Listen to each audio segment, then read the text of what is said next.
Match found.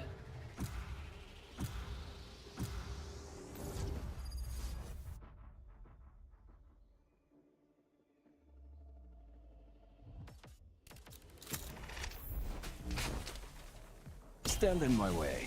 I dare you.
You know, we're a covert organisation. Shouldn't we be wearing masks? Cypher's got the right idea.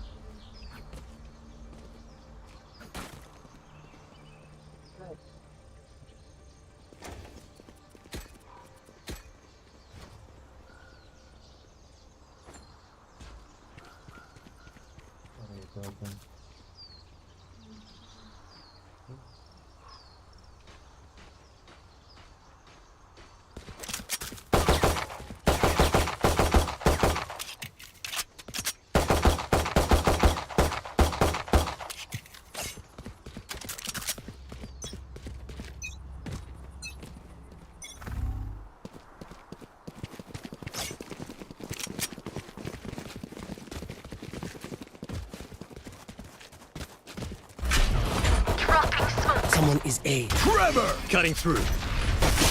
Reloading. Reloading. Last shot carrier is dead. Spike down A.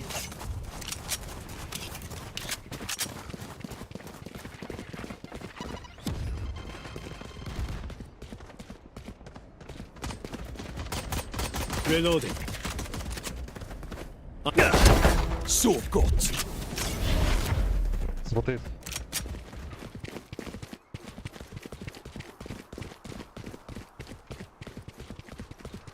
Reloading. Reloading. Fast. Reina, what are you doing? Fuck.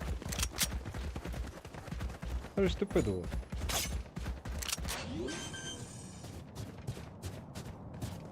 Spike planted.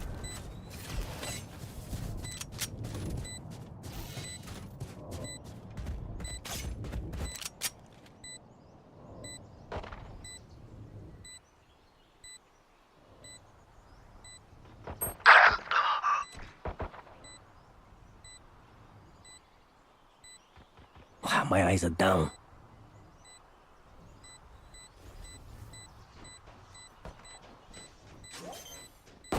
ايوه سلام عليك. Last player standing. Hey door. One enemy remaining.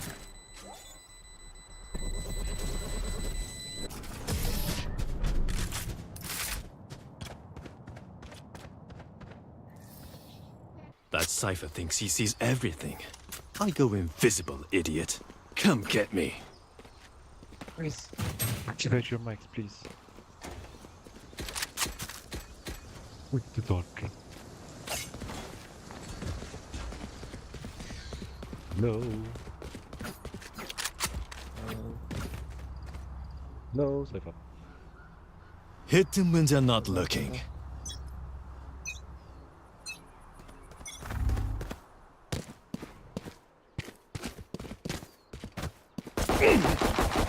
Reloading. Reloading. Blasting! Cutting through. That's not Many ready. enemies A. Reloading. Decoy.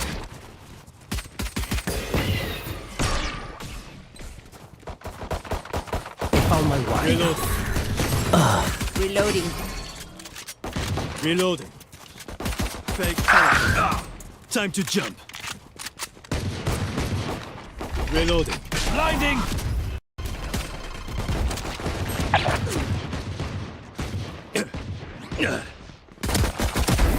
Weak.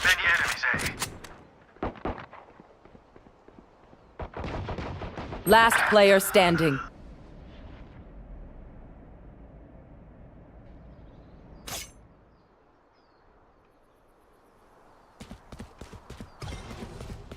Thirty seconds left.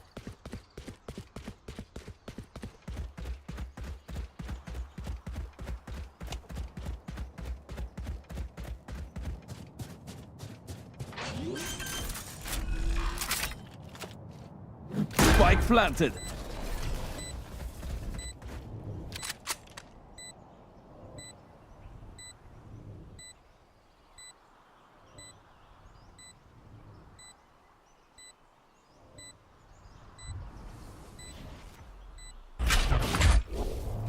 Trevor!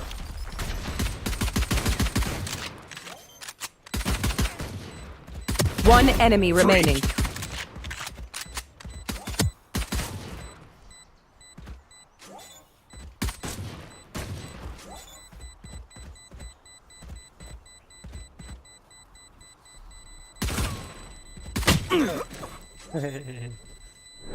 Clutch. Nice, bro. Let us use our sight to our advantage.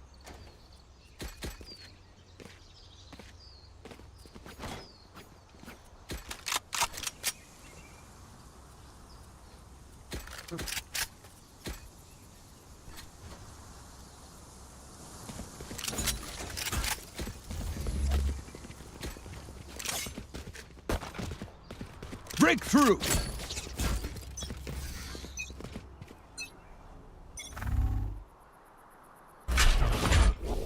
Concussing!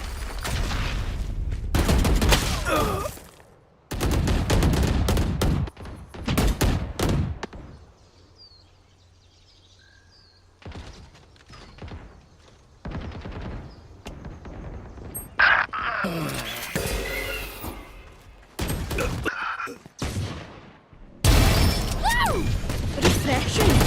Last player down. standing. Spike down A.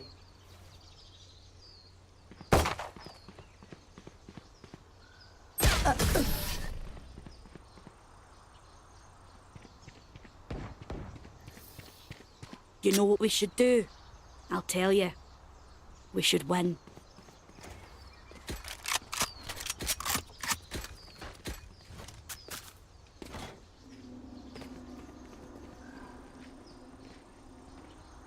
Come on, guys, we got this. Our arena is have bad connection, and their cipher also. Bad connection. What? Their cipher is have a bad connection. Ah, okay. We got this.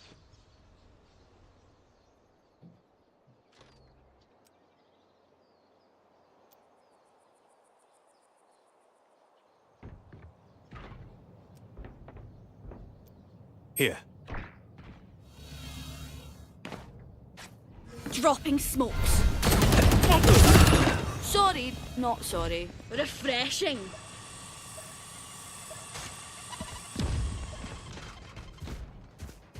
Right here. Right there.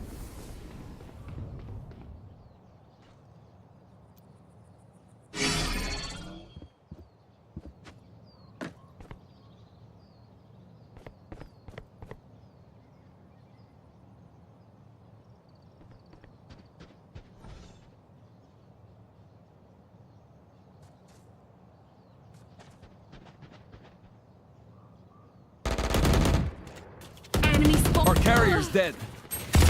Spike down mid. 30 seconds left. Too late. Dusted. Guy is still on Reyna. Flash out.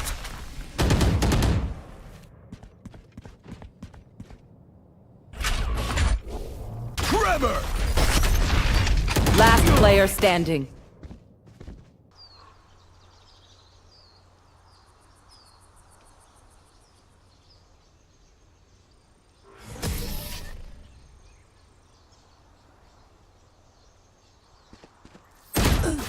Never show weakness.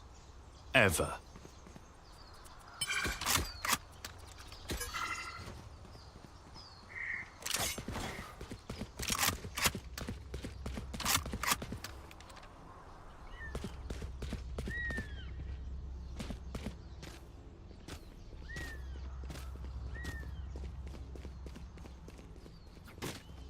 If we go garage, we push directly and we enter to C.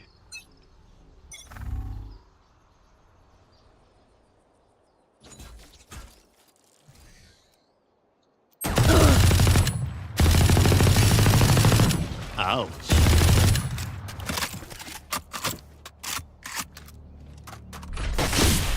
Clearing out. Enemy spotted. C. Decoy.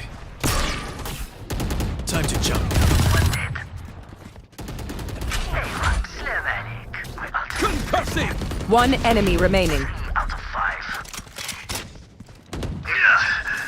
She's going to garage. Cutting through. Right there.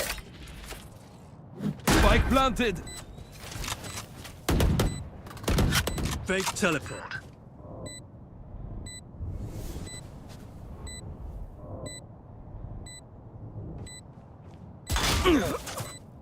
Last player standing. Ult's ready. Good job. Your biggest mistake was that you pissed me off. They ult is forgot who ready. they're dealing with.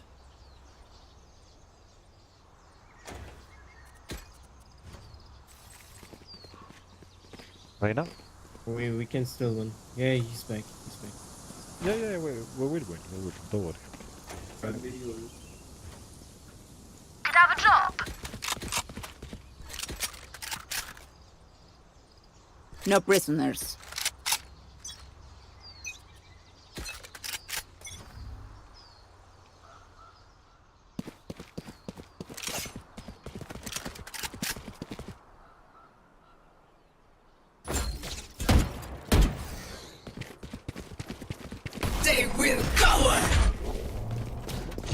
I'll handle this.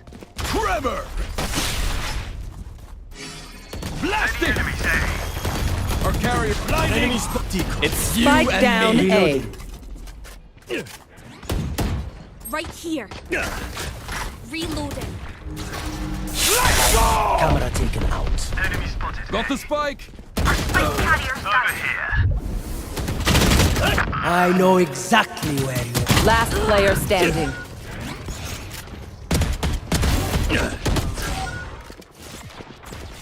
Time to jump.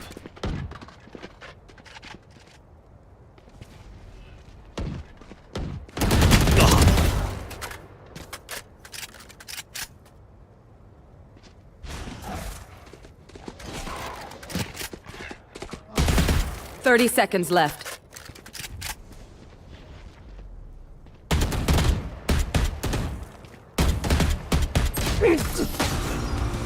Thank you. Remember, wipe the prints from your guns. It's just good crime scene etiquette. Reyna.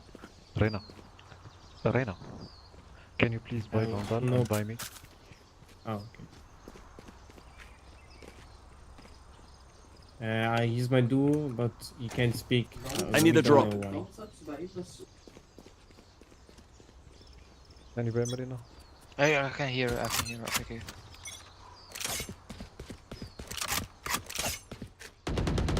Ray dead.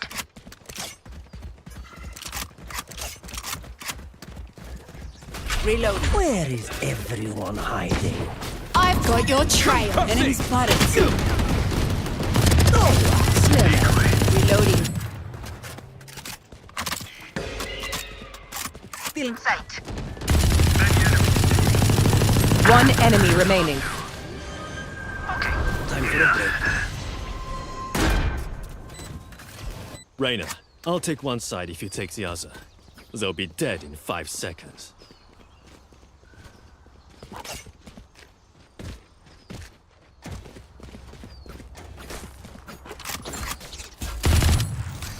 We got this, man. We got this. Of course. I need a drop. I'm coming for you, ISO. Tack, tack. Thank you.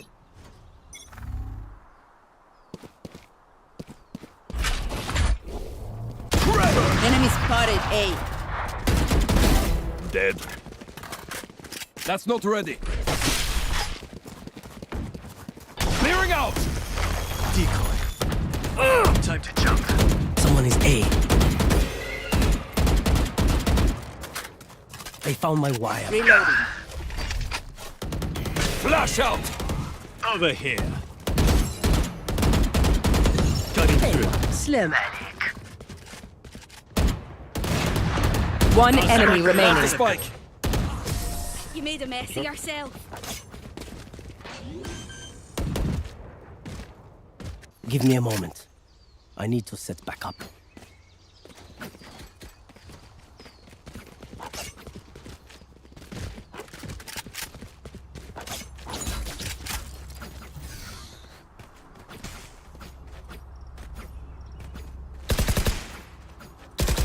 Reloading.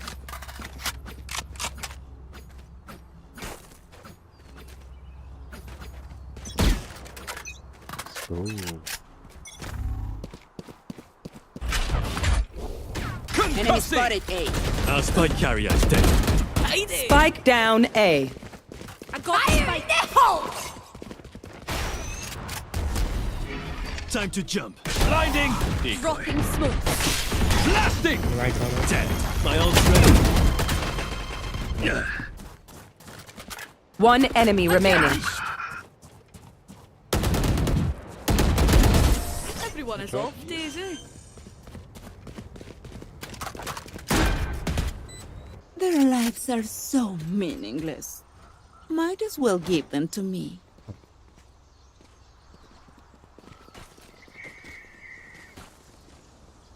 Let's go, guys.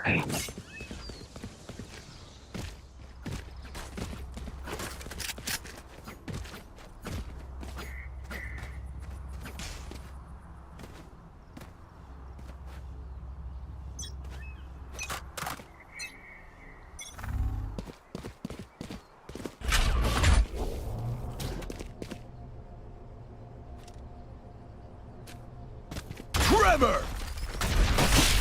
Clearing out. Enemy Cutting down. through. Decoy. Flash out. Found. Caught one. Right there. Here. Our spike carrier is killed. Spike down A. One is flanking. I've got your trail. Die. My ult's ready.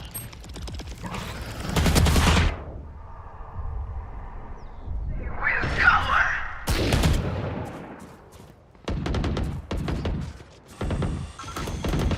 Last player standing. Too late. Concussing.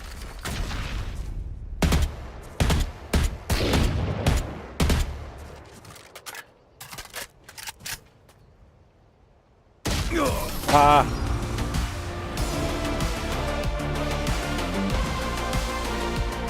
Time to take these arms for a spin. Need a drop.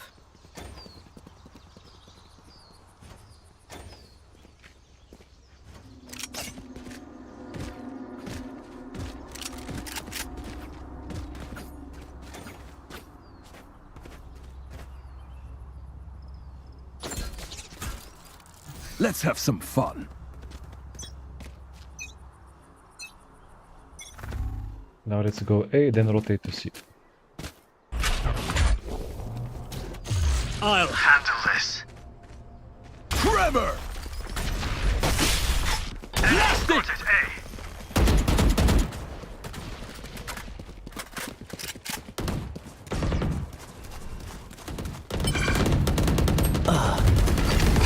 Blinding! It's you and me. Reloading. Enemy spotted A. Enemy defender spawn. One enemy remaining. You died last. Good job. Last round in the half. Don't be cheap. Spend it all before it's gone.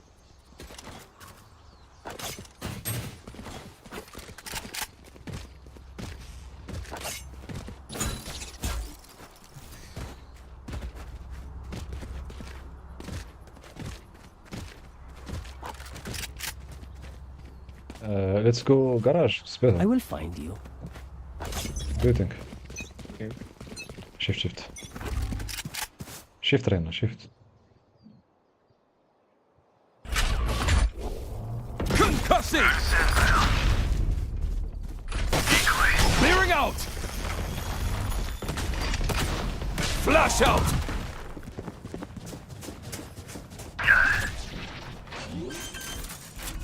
Time to jump. Spike planted.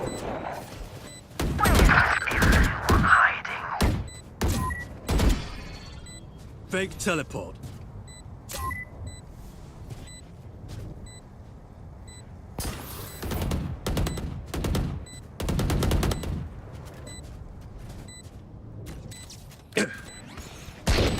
Too easy. They found my Wire. One is flanking. enemy spotted C. Hostile removed. One enemy remaining. Three. Cutting through. Last one is flanking. Right here. Trevor!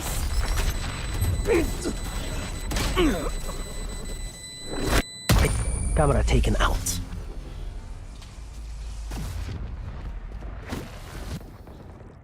Switching sides. Oh, this reminds me of this One time when I, actually, never mind. Good job, guys.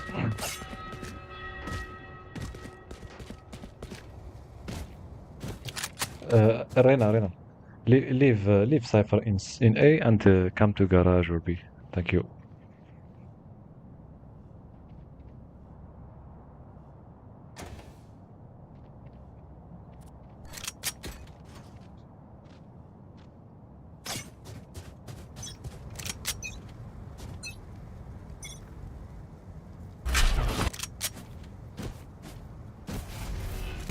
Maybe C. Smokes on C. Yeah, yes. Concussing! Plastic! Down you go. Spike planted. Freak! One enemy remaining. No peeking.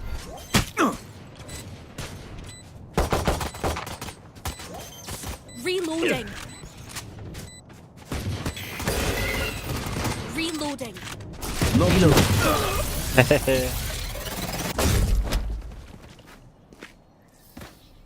Get a look at that. They lost again.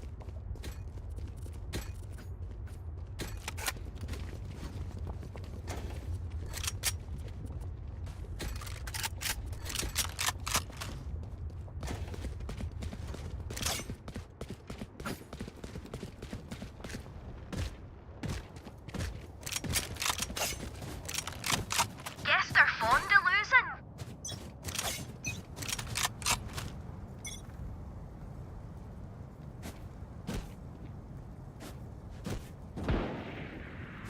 Enemy spotted mid.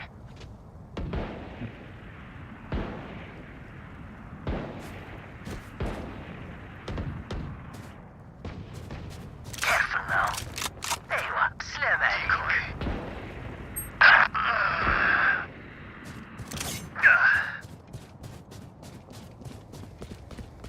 Spike planted.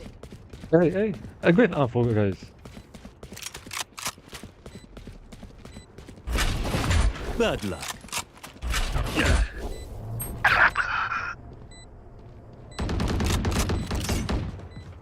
Right here. Blinding! Enemy Trevor! spotted A. Drop in smoke. Clearing out! One enemy remaining. Well, that's just grand. Last player standing. Clutch.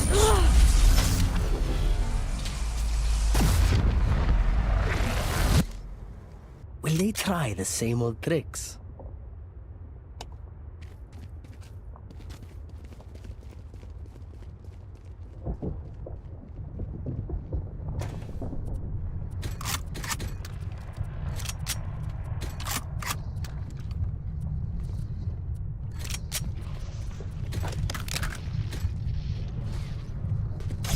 Try not to die.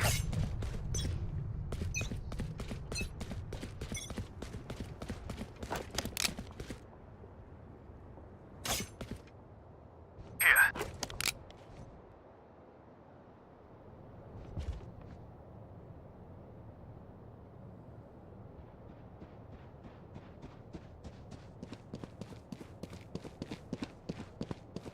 Any info? My camera is destroyed. Killed them. Cutting through. Right Decoy. here.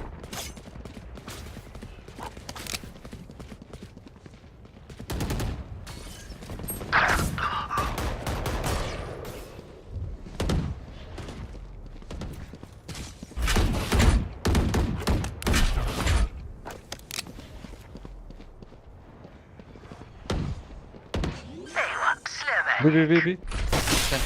Blasting! Spike planted. Enemy spotted B.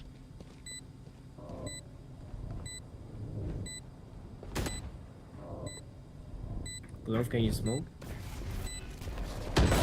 Adios.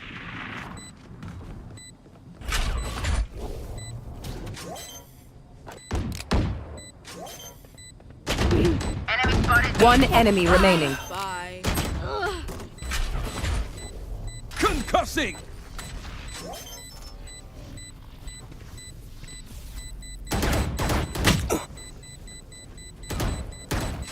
Don't rush me.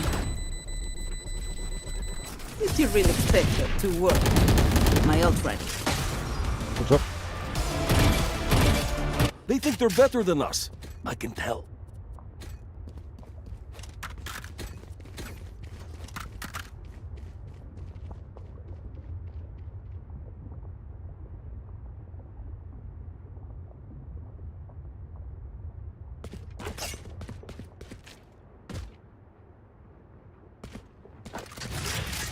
Good job, guys.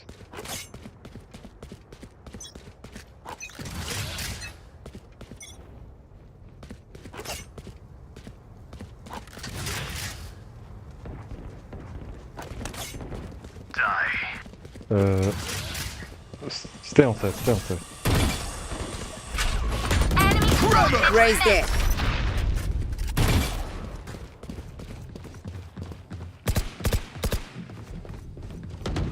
Stay on site, guys. Drop in a smoke.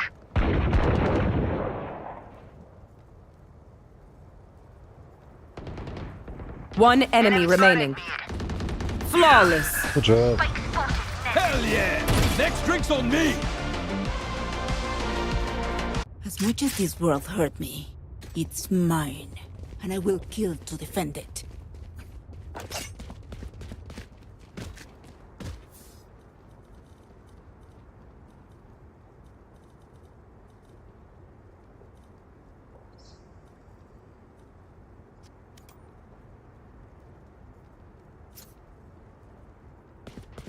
For you, hermanita.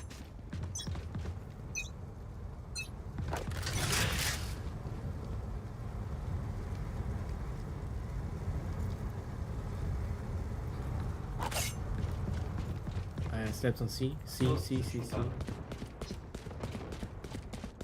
you. I need got one. Concussing! Clearing out! I shot somebody. Flash out! Someone is C. Spike down, C. One enemy remaining. C. Flawless. Reloading. Listen up, you muckers. If I don't get back up, just give me a nudge. I might not be dead, just taking a wee kip.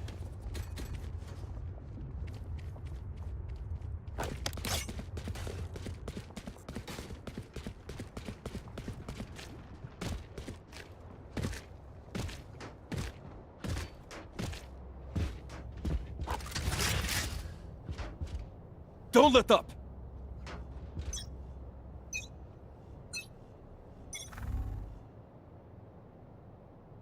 Garage.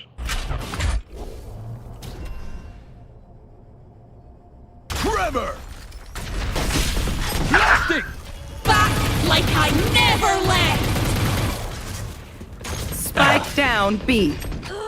Blinding! Decoy. It's you and me!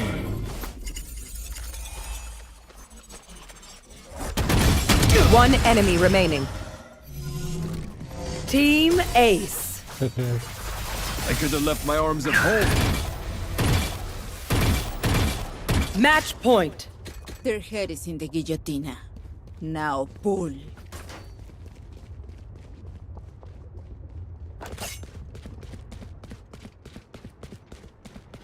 Nice guys.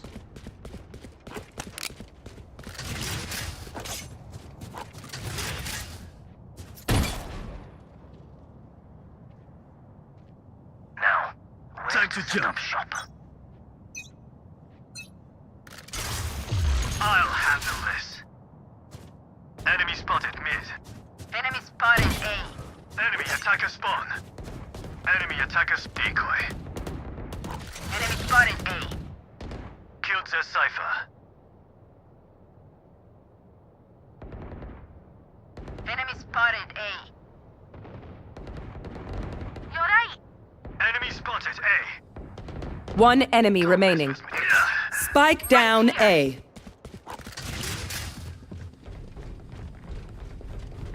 They will cower! Right here. Defenders win. Clearing out! Flash out!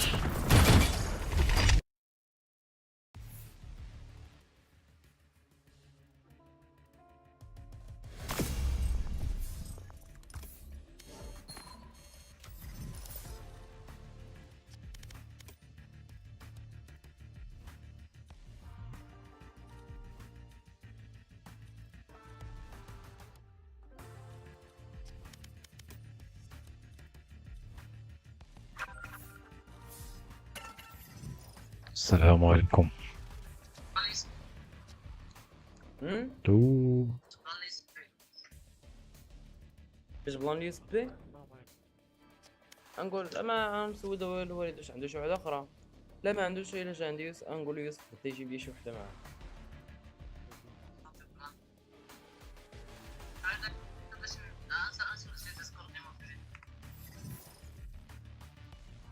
هادشي تبلوكا ليه ما خلانيش الشاشه. تبلوكا ليه هادشي.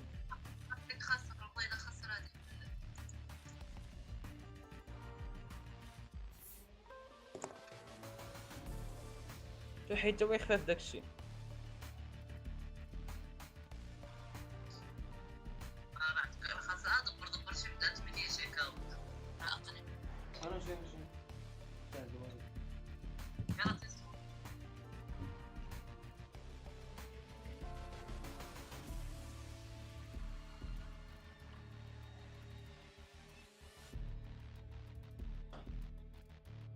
السلام عليكم. فينا خاي ويز؟ لاباس عليك؟ كنت مع الصحة بخير، كنت انت بخير؟ الحمد لله. الله لا يسهل، الله لا احسن جو. يا سهلا بخير. الله لا برا عليك. الله يعافيك.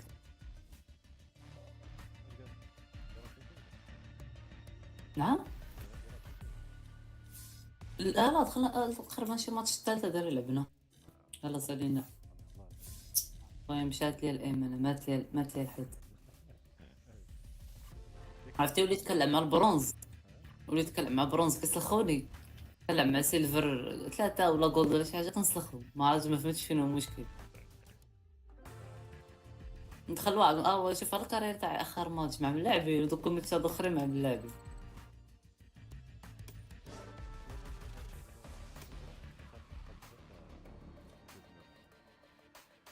خلاص ابز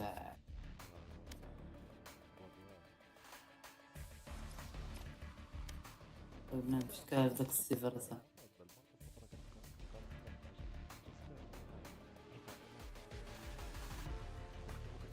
هادوك راه بزاف.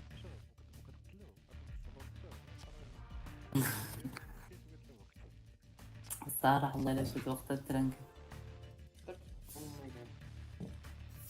مالك؟ حباد لوين تا هو. لا يا باك هذاك هو. يا باك هو. عنده ما تبدا يصدر فيا. اش قال لك؟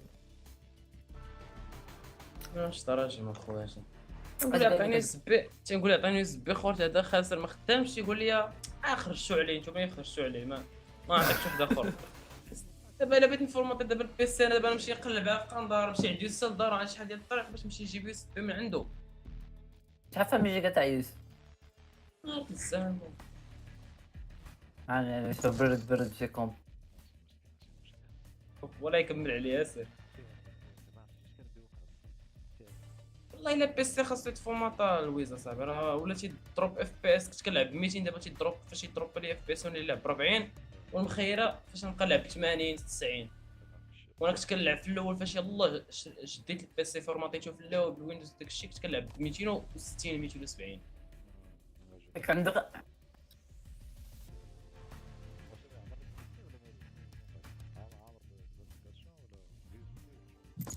وديما تنفورماطي، ولكن تنفورماطي هذيك الطريقه ديال بلا ويندوز فهمتي، كتفورماطي غير تحيد منو لي زابليكاسيون لي دوني العيبات.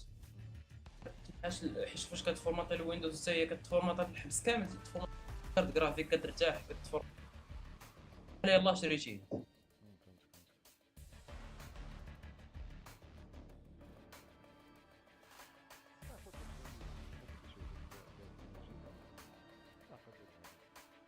هادشي يكونوا هما فورماط. انا بس 150 هو كامل تيساوي هاد الثمن.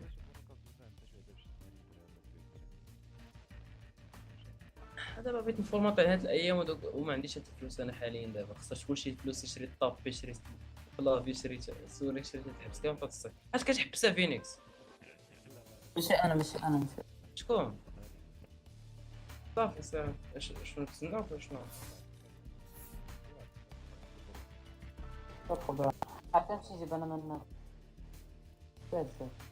برا دقيقة صافي صافي. داك السلوك اوكا ما سميتو اخو. نعم تزم الواقع بحال علمك الله. والله الا امجد سير خف العالم وانت بالله. واش داك الجروب ديال فين تصورت داك الدريه؟ شنو جروب في الجروب داك تاع بريمير. واش شريتو على سعد؟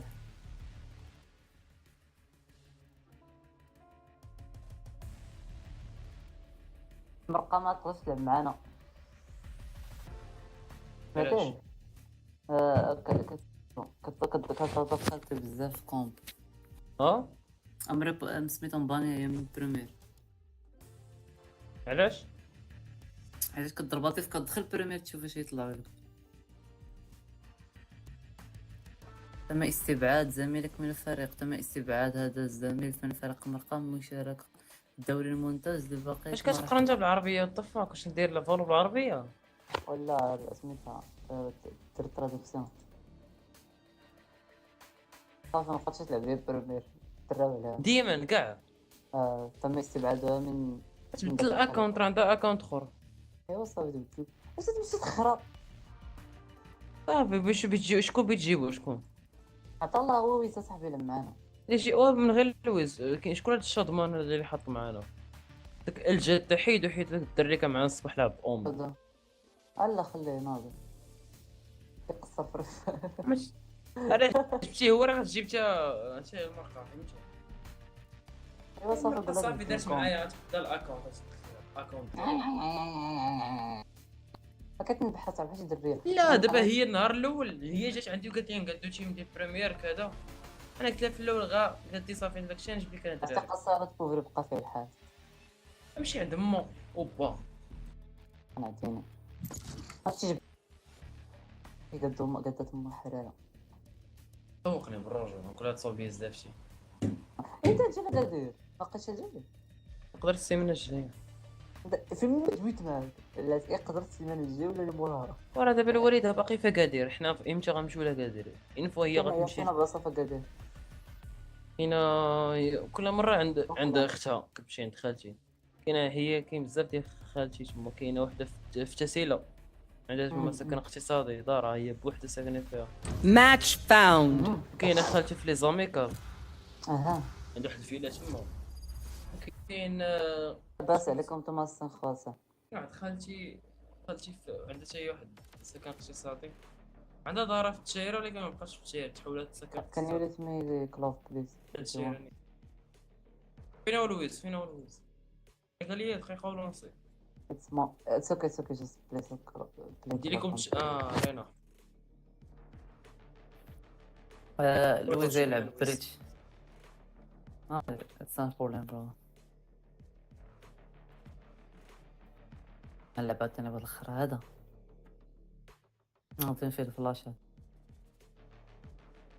يا ربي ما يضوجيش لويز. انصفت له ميساج باش يجي.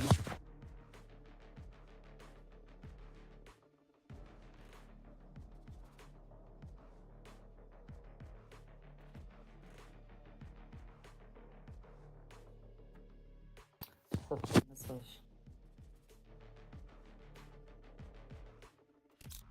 عرفتي اصلا دعونا صعبه صعب. I dare you.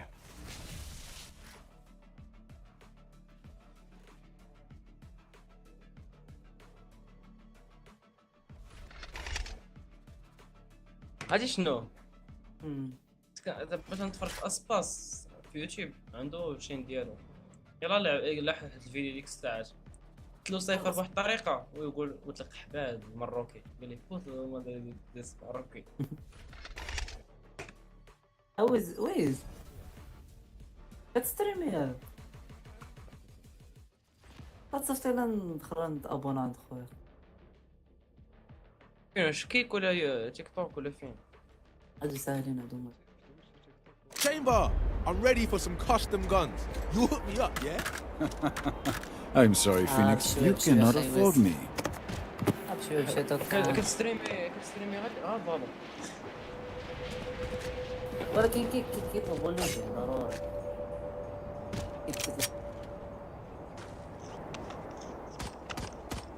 لونجلي ولكن الوجه ضروري واقيلا.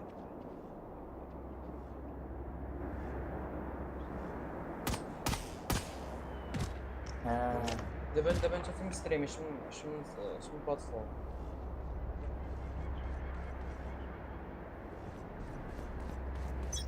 بس عندك اتوقع لا واحد بس عنده ناضي. Concussing! Reloading! Someone's A! Blasting! Going up! Watch your eyes! Reloading! Reloading! Careful here. Spike planted. Reloading. Enemy spotted A. Flash! Reloading! Reloading! Someone's A! Reloading! Blinding! Freak! One enemy remaining. Here. Drop in a smoke. Tremor! Well, this suit is ruined. Reina, the offer stands. Here. Take whatever life you need from me. She deserves it. Guys, don't save. Let's go for. Somebody have skin guardian. Fox. Chamber, you have skin guardian. Guys, buy stinger. واوي. شريف. I love this part. لا انفو كتربح الماتش الاول انا راه Dropping smokes. Concussing! خاصك السيف انا خاصك السيف. Here, down. Flash out! Some going up. Reloading. ما ادري. بدخل مع الويز. Reloading. Shoot. I'm low. One enemy remaining. Nice, good. Here. It's a shame you had to die, but you're not part of my bigger picture. I'm kind of feeling myself right now. Y'all better keep up. Okay, let's go bonus. سوري اوبريتور قال موري. ما كأنش في bonus. ايه هذا الشري اليوم. It's bonus bro. تخلى قول لي. All right, muckers. Off we go.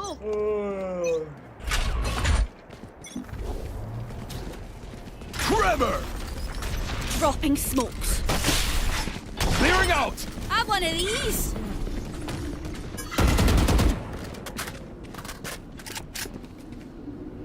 Enemy mid. Going up. Spike down B.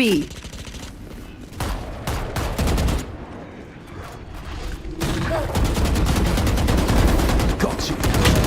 Enemy mid. Last player standing.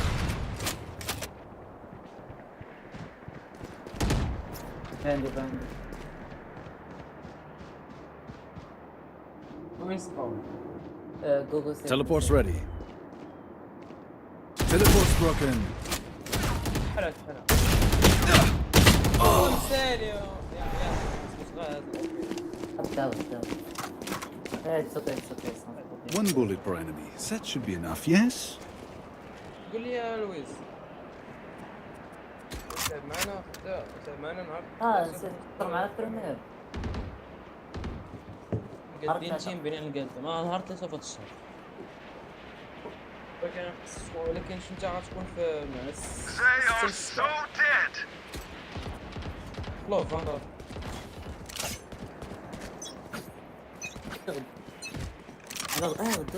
ماشي غدا ماشي الدار مع دابا دابا مع 12 الليل فهمتي. No peeking. Concussing! Blasting! Reloading. عندك. Dropping a I smoke. love this gun. Take my bundle here. My bundle is here. Here, catch.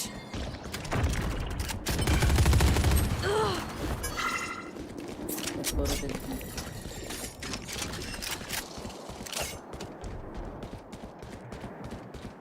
واحد فيهم راه لاو فويس باقي ساكن. خليه هو شدهم. Enemy A. طلع اونكو.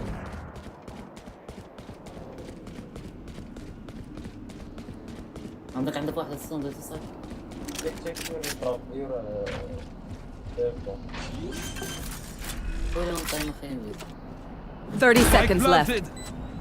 عنده كيدير صراحة. مع ذاك بريتش مع ذاك تشامبر بيلعب اوبي. يقدر يدي لي واحد جيش في برا. نبقى الحبس. Watching here. تيقصر بالحبس دي تيقصر نص ساعة تيزنقو. Adapt or die!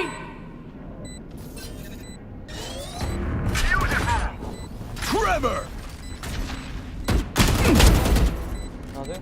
One enemy remaining. Good job. I am not cleaning this up.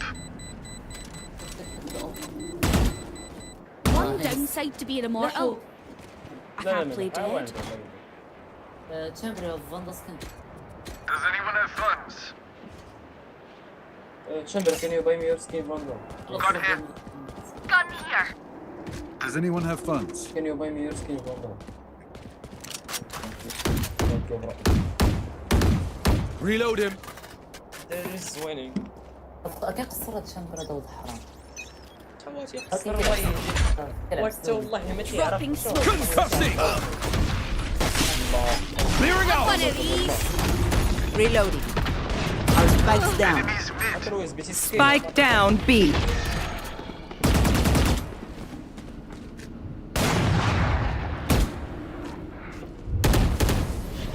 Reloading.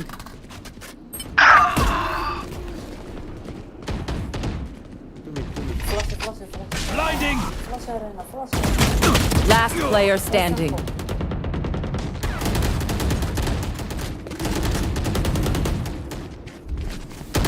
Flawless. اي شي فلاشي عليا مع الدم واحد الكره يتحسين فيا. My city needs me. I can't be away for long. Let's end this quickly. Right here.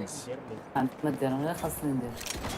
انت مع دخلتي مع بنتي والله غير فاندا. بس كم غير فاندا. Could I have a drop? Thank you. ميتو كني أصل Let's go. Could I have a drop? اونغلي ديال جدة. ميتو. Trevor. Blasting. Going up. Wait me. Catch! I know, wait me. No people! Come on, let's go.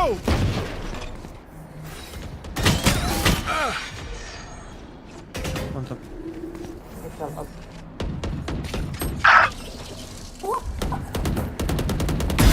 This.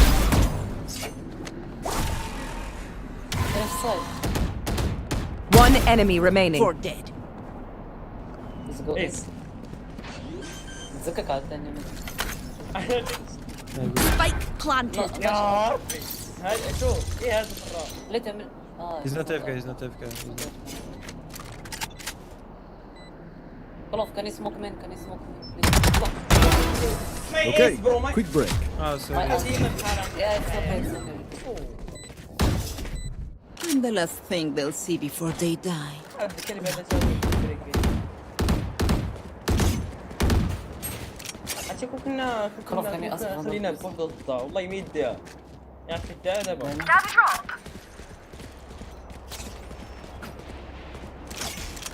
Thank you.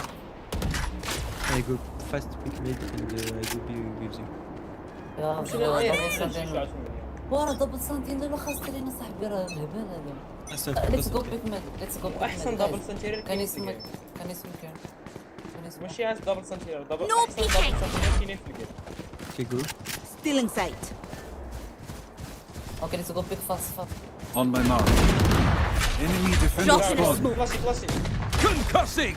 Someone's mid. Reloading. Target down. كيف انا قاعد. Flash out. Here. Clearing out. Watching here. Reload him. Go inside. Watch your eyes. Have one of these. Back like I never left. Spike down B. One enemy remaining. Stay. You can do it. I got the spike. Last Spike is player down. standing. Your lips. Yes. Teleport's gone.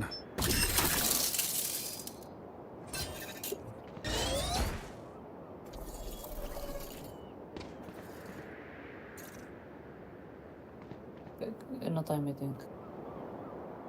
30 seconds left. Drop in a smoke. I have the spike. Clutch. Nice try. Fallait pas smoke. Je sais pas c'est qui a smoke. Trust me, they'll know what hit them. معرض الله رحمه. No problem.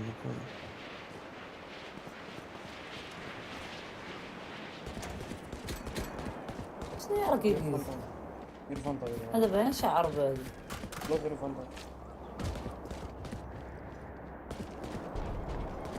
Could I have a drop? لا كان يبيني. Could I have a drop? Get out of my way. Trevor!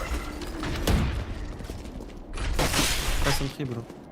Dropping smoke. Plastic! Going up. Here, down. Reloading. Spike is down. Okay, go. Spike down A. Spike. Got Let spike. me go. Let's go.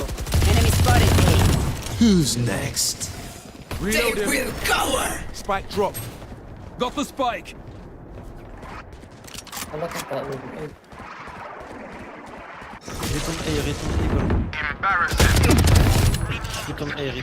Return A fast. One enemy remaining.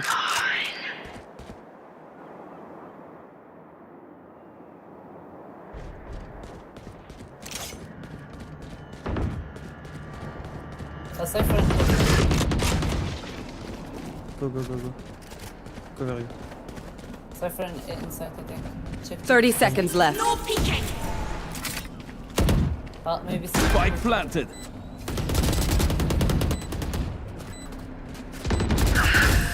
I don't die so easily. Reloading. Defend is easy, I'll by the way. outshine all their radiance. Go. Yeah, كلها خذ. Could I have a drop?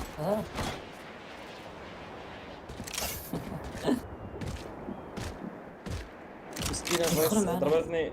مسكينة فايس تاع السباد مسكين ضربتني 140 فانتوم من هيد. الاخر ما دات نديها. Reloading. Phoenix. Burn them down. فاندر وهي ضربتني هيد فانتوم. كان Let me open. Dropping smokes. Reloading. Concussing. My ultimate's ready. Here, catch. My Reloading. carrier's dead. Spike down B. Oh, let's go. على اليسار. Flash. Return. Watch your eyes. Go A. Take A.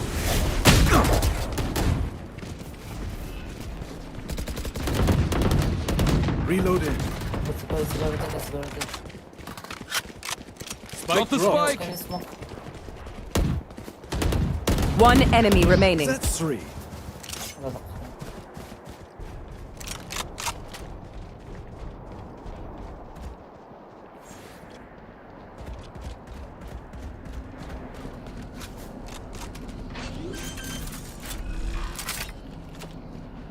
Spike planted.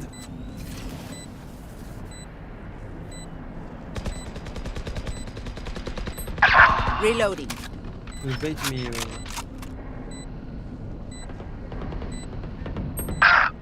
Oh, what the fuck? You bait me. They're losing hard. I can feel هو فيك دودا نشوف فيك وقال لك بيتي. هذا كان يبي من غنضاف. Could I have a drop? Thanks. Thank you. Reload him. They are so dead. Reload him. Reload him.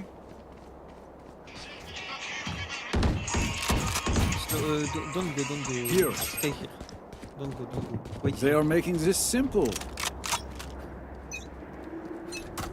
Wait here.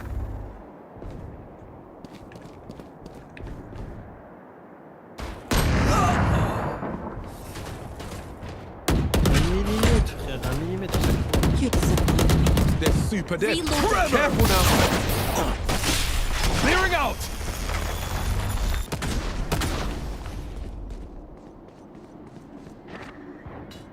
You're nothing. Dropping smokes.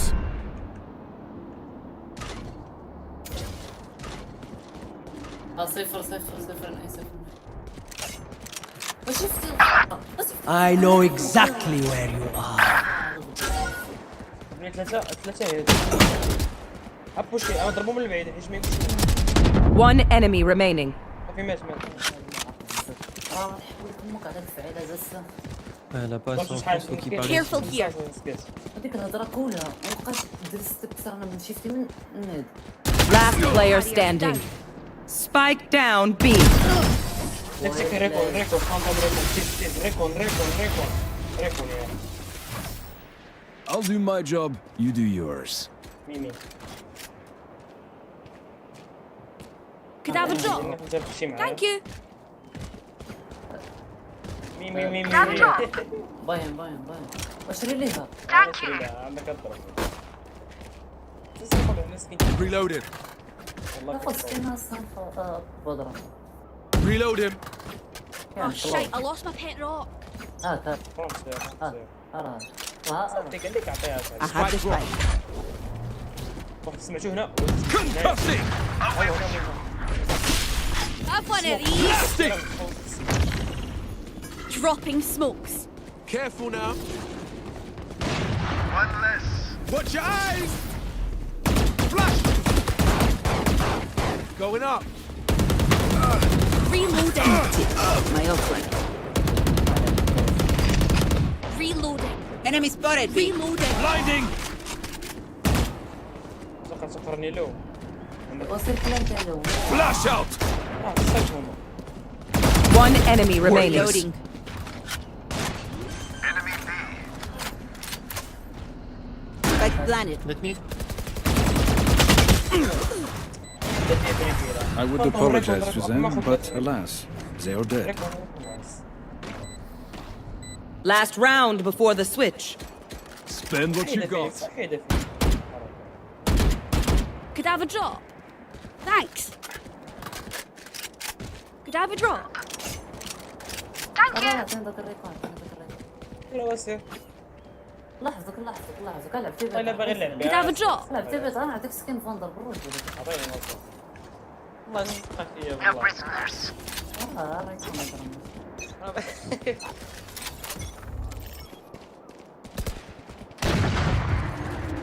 Enemy mid.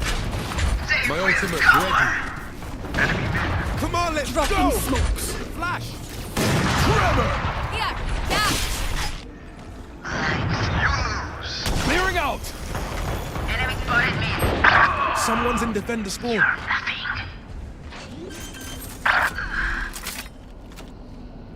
Spike planted. انا نعطيك انفو واحد في الميد ياك يورو في الميد. I know exactly where you صفر are. صفر يلا جي من جوا.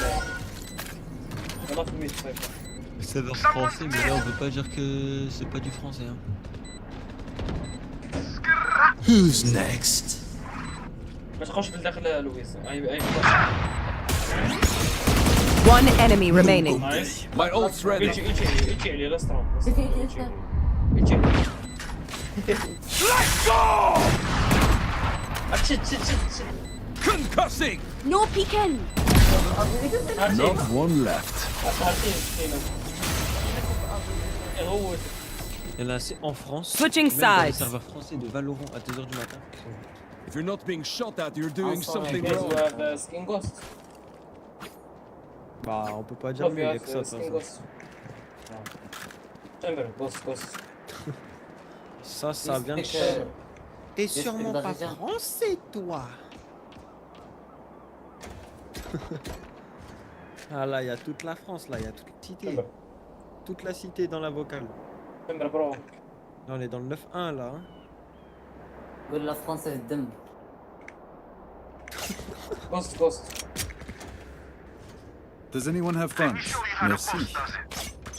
ولا جوست.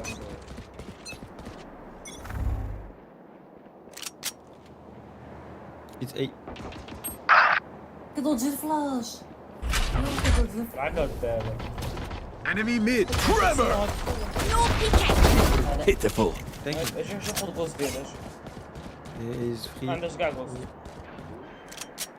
والله خير يورو كده تجي الفلاش. Spike planted.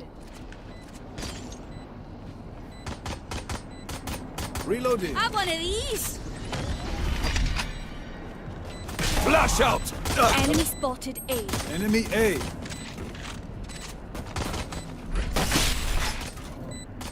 Blasting. Enemy spotted A. Sorry, not sorry. Enemy spotted. Spotted A.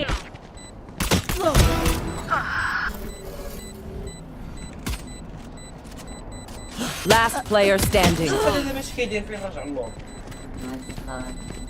Ouais, tout compris. Trust me, they will make mistakes. When they do, Mec, dans mon pays, je comprends pas ce qu'ils disent, frère. والله لا يورو كتطلع شي فلاش قال لك. Comment ne pas être raciste?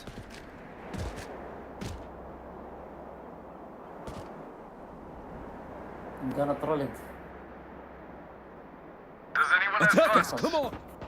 كلاسيك Does anyone have funds? كلاسيك. Maybe. Enemies B. خلاص نسمع. Oh là là. Concussing! Je suis pas raciste, hein, je fais ça. Clearing out! Raciste quand même. يورو ضرب شو 104. Spike planted. Blinding! I mean, Last player standing. Flawless. عندهم فاندال سبيكتر عادي. جارديان واحد. Deep breaths, everyone. Your hearts are pounding. عندكم باش تشري لنا Could I have a drop? ميتشو. Could I have a drop? To me. Thank you. انا نمشي فلانكيهم انا. لا ما تفلنكيش. صافي. علاش؟ انا نسيت. عادي مع نفسك خلاص. انا ابي نسموك كلوف سموك ميد بليز. I win again. That's dead. Enemy spotted. Trevor! One enemy remaining. Flash out! Spike spotted mid. That was their Well, best. I have a phantom. All right. Reload. Y'all better keep up. والله عندهم واحد قاعدين يدير ريفر كبير. والله افتكر خسرنا ضرام بعدين كنا نخسروا الماتش كامل. وترى عادي شنو؟ Does anyone have funds? I need a drop. لعب على حمود. لا محمود. سئس. Thank you. هادشي في ميد دوروني وديت منهم جوج وهرب. I spot first. هذا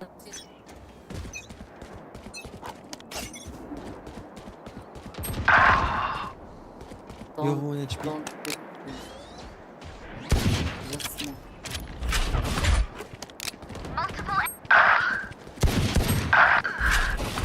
Concussing! Arrête de le tenter, tu vas mourir. Spike planted. Vite chercher ta main dans le... Et joue.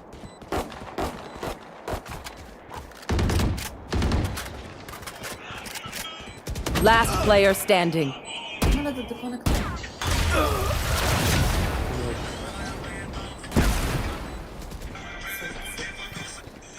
Aye, where to? الو كتسمعوني؟ Chamber bro, don't pick please. كونيكسيون. سمعنا. دخل عليكم صاحب الجد.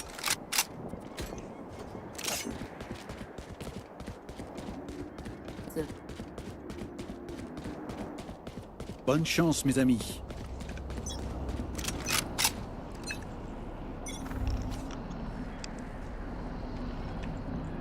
Enemy spotted mid. Bunch of guys A. Adapt or die! Blinding! Y'a personne wizard. جا بريتش. Spike planted. Enemy spotted A. Someone's A. No, you don't. My way. I'm low. Here, catch! One enemy remaining. There's someone right there. Clove, can I smoke? Let me. Merci. Let me bro. My ult, please. Flawless. You all concussing! Okay, which gun to pick this time? أغلبية. قول لي أنا أعطيك كورنر تعطيني الريكون. أعطيك كورنر أنا. شي دابا هاد الحبسة دابا بروش دابا أنت والله إلا بروش. اش عندك؟ بحالك علاش كلشي بحال هكا؟ فهمتي ديك الساعة عطاك ولاد ماكشي كلاس.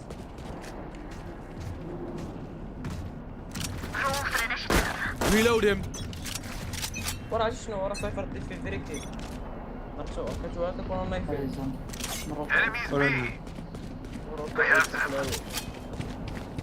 Who's next? جست هولد Scatter. شفتي عرفت ديزون قلبي برو. Spike planted.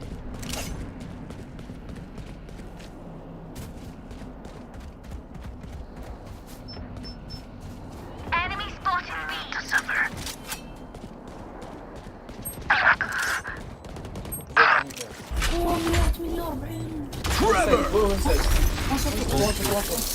One enemy remaining. Last player standing. فلاشي ديالي لعيبه No peeking. فاش كتكون داك ريك الشيء مابقاش فاش كيكون الشوك Clutch. I go through anyone. فهمتي لا دابا الا كان الشوك Match point. Time to say goodbye. تبقاو في بلاصتك كلهم فيها بس فانتوم They are so dead. فاندا ما عادش ما وقفتيش داكشي علاه هو هذاك Could I have a drop? واش شي صاحبي داك التشامبر زيرو اسيست انا كنت اصل اول They will cover. Let's go. Bunch of guys, eh? On my mark. Enemy spotted me.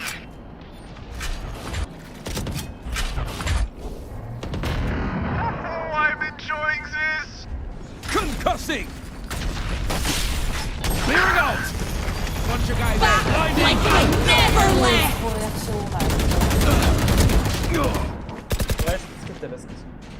Spike down A.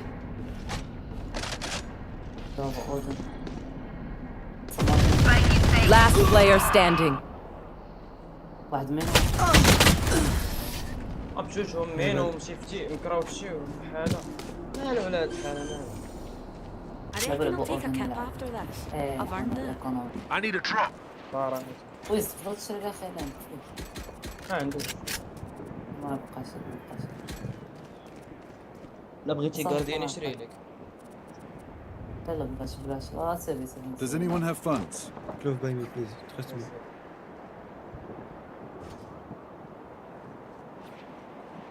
فوندو اوكي Get out of my way.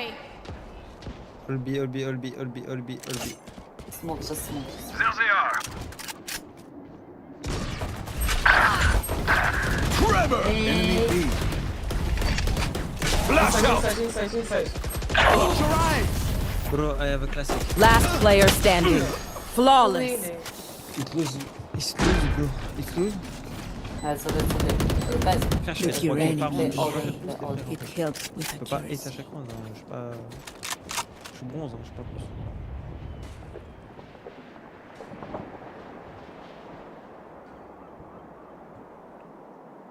Regarde mon compte sur ce que tu veux, frère, tu verras bien. GT, je ne suis plus, ça fait 3 semaines que je peux jouer. قول لي شوف قطعت عليه ميسي الباكيت J'ai clairement le niveau d'un bronze, frère. Here, yeah. I can't miss. Enemy B. Spike down B. One enemy remaining. Win this. Let's not lose. بوش غبرات تقفلني اوكي just hold spike Probably. let's go hold spike guys let's go hold spike وكنا باللوت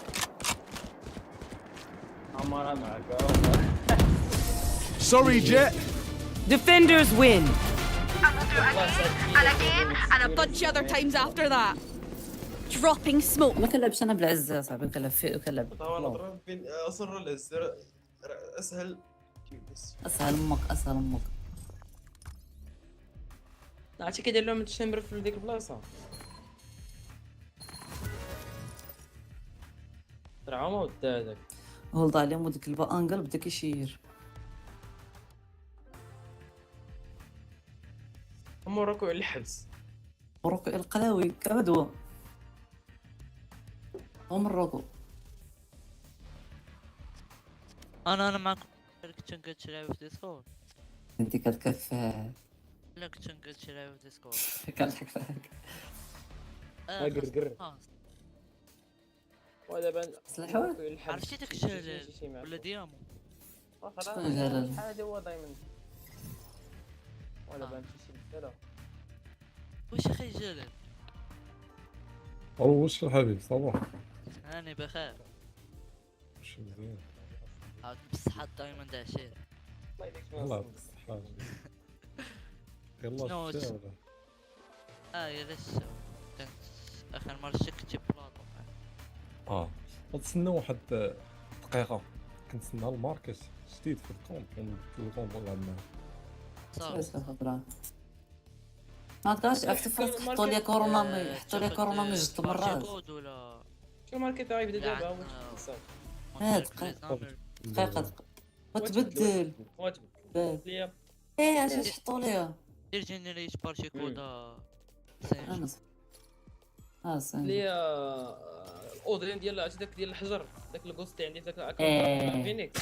واعر ديال هادي الباش هذا علاش تحط ليها؟ دابا اللي خاص ماروكين فالو. ودير جينيريت كود. واخا صافا واخا جا حنا يلا نصبر. اش تحط لك اجال انت في الكون؟ والو حط ليها واحد الكوست وواحد الشريف سينغولاريتي.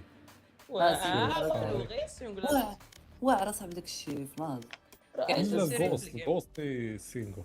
الكوست صاحبنا الشريف. ولكن كرونو فويد خاري شريف خاري خاري وصافي واحد فانتوم ديك سبيكتروم. عرفت. زعما عرفت. اسطوره امتى تحط النايت ماركت بعدا؟ صافي جريت عليك. اول قال لي بوستينو. هو يبدل لكم. تفكر قال معايا صاحبي في سيلفر 3.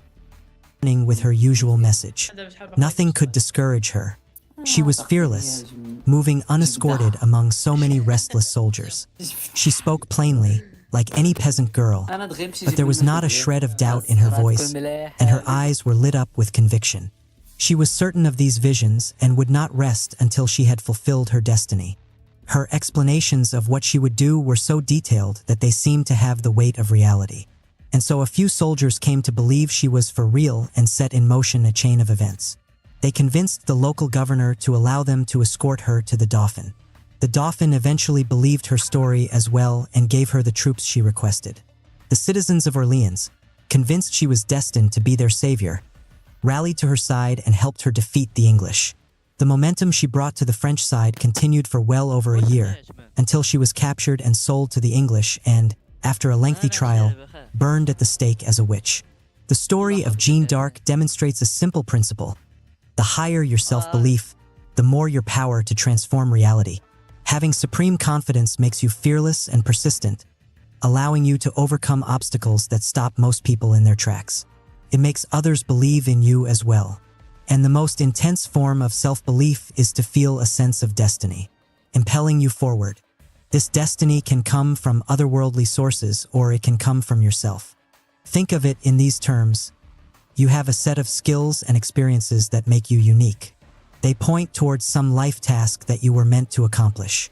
You see signs of this in the predilections of your youth, certain tasks you were naturally drawn to. When you are involved in this task, everything seems to flow more naturally. Believing you are destined to accomplish something does not make you passive or unfree, but the opposite. You are liberated of the normal doubts and confusions that plague us. You have a sense of purpose that guides you but does not chain you to one way of doing things. And when your willpower is so deeply engaged, it will push you past any limits or dangers. Bet on yourself. It is always easy to rationalize your own doubts and conservative instincts, particularly when times are tough. You will convince yourself that it is foolhardy to take any risks, that it is better to wait for when circumstances are more propitious. But this is a dangerous mentality.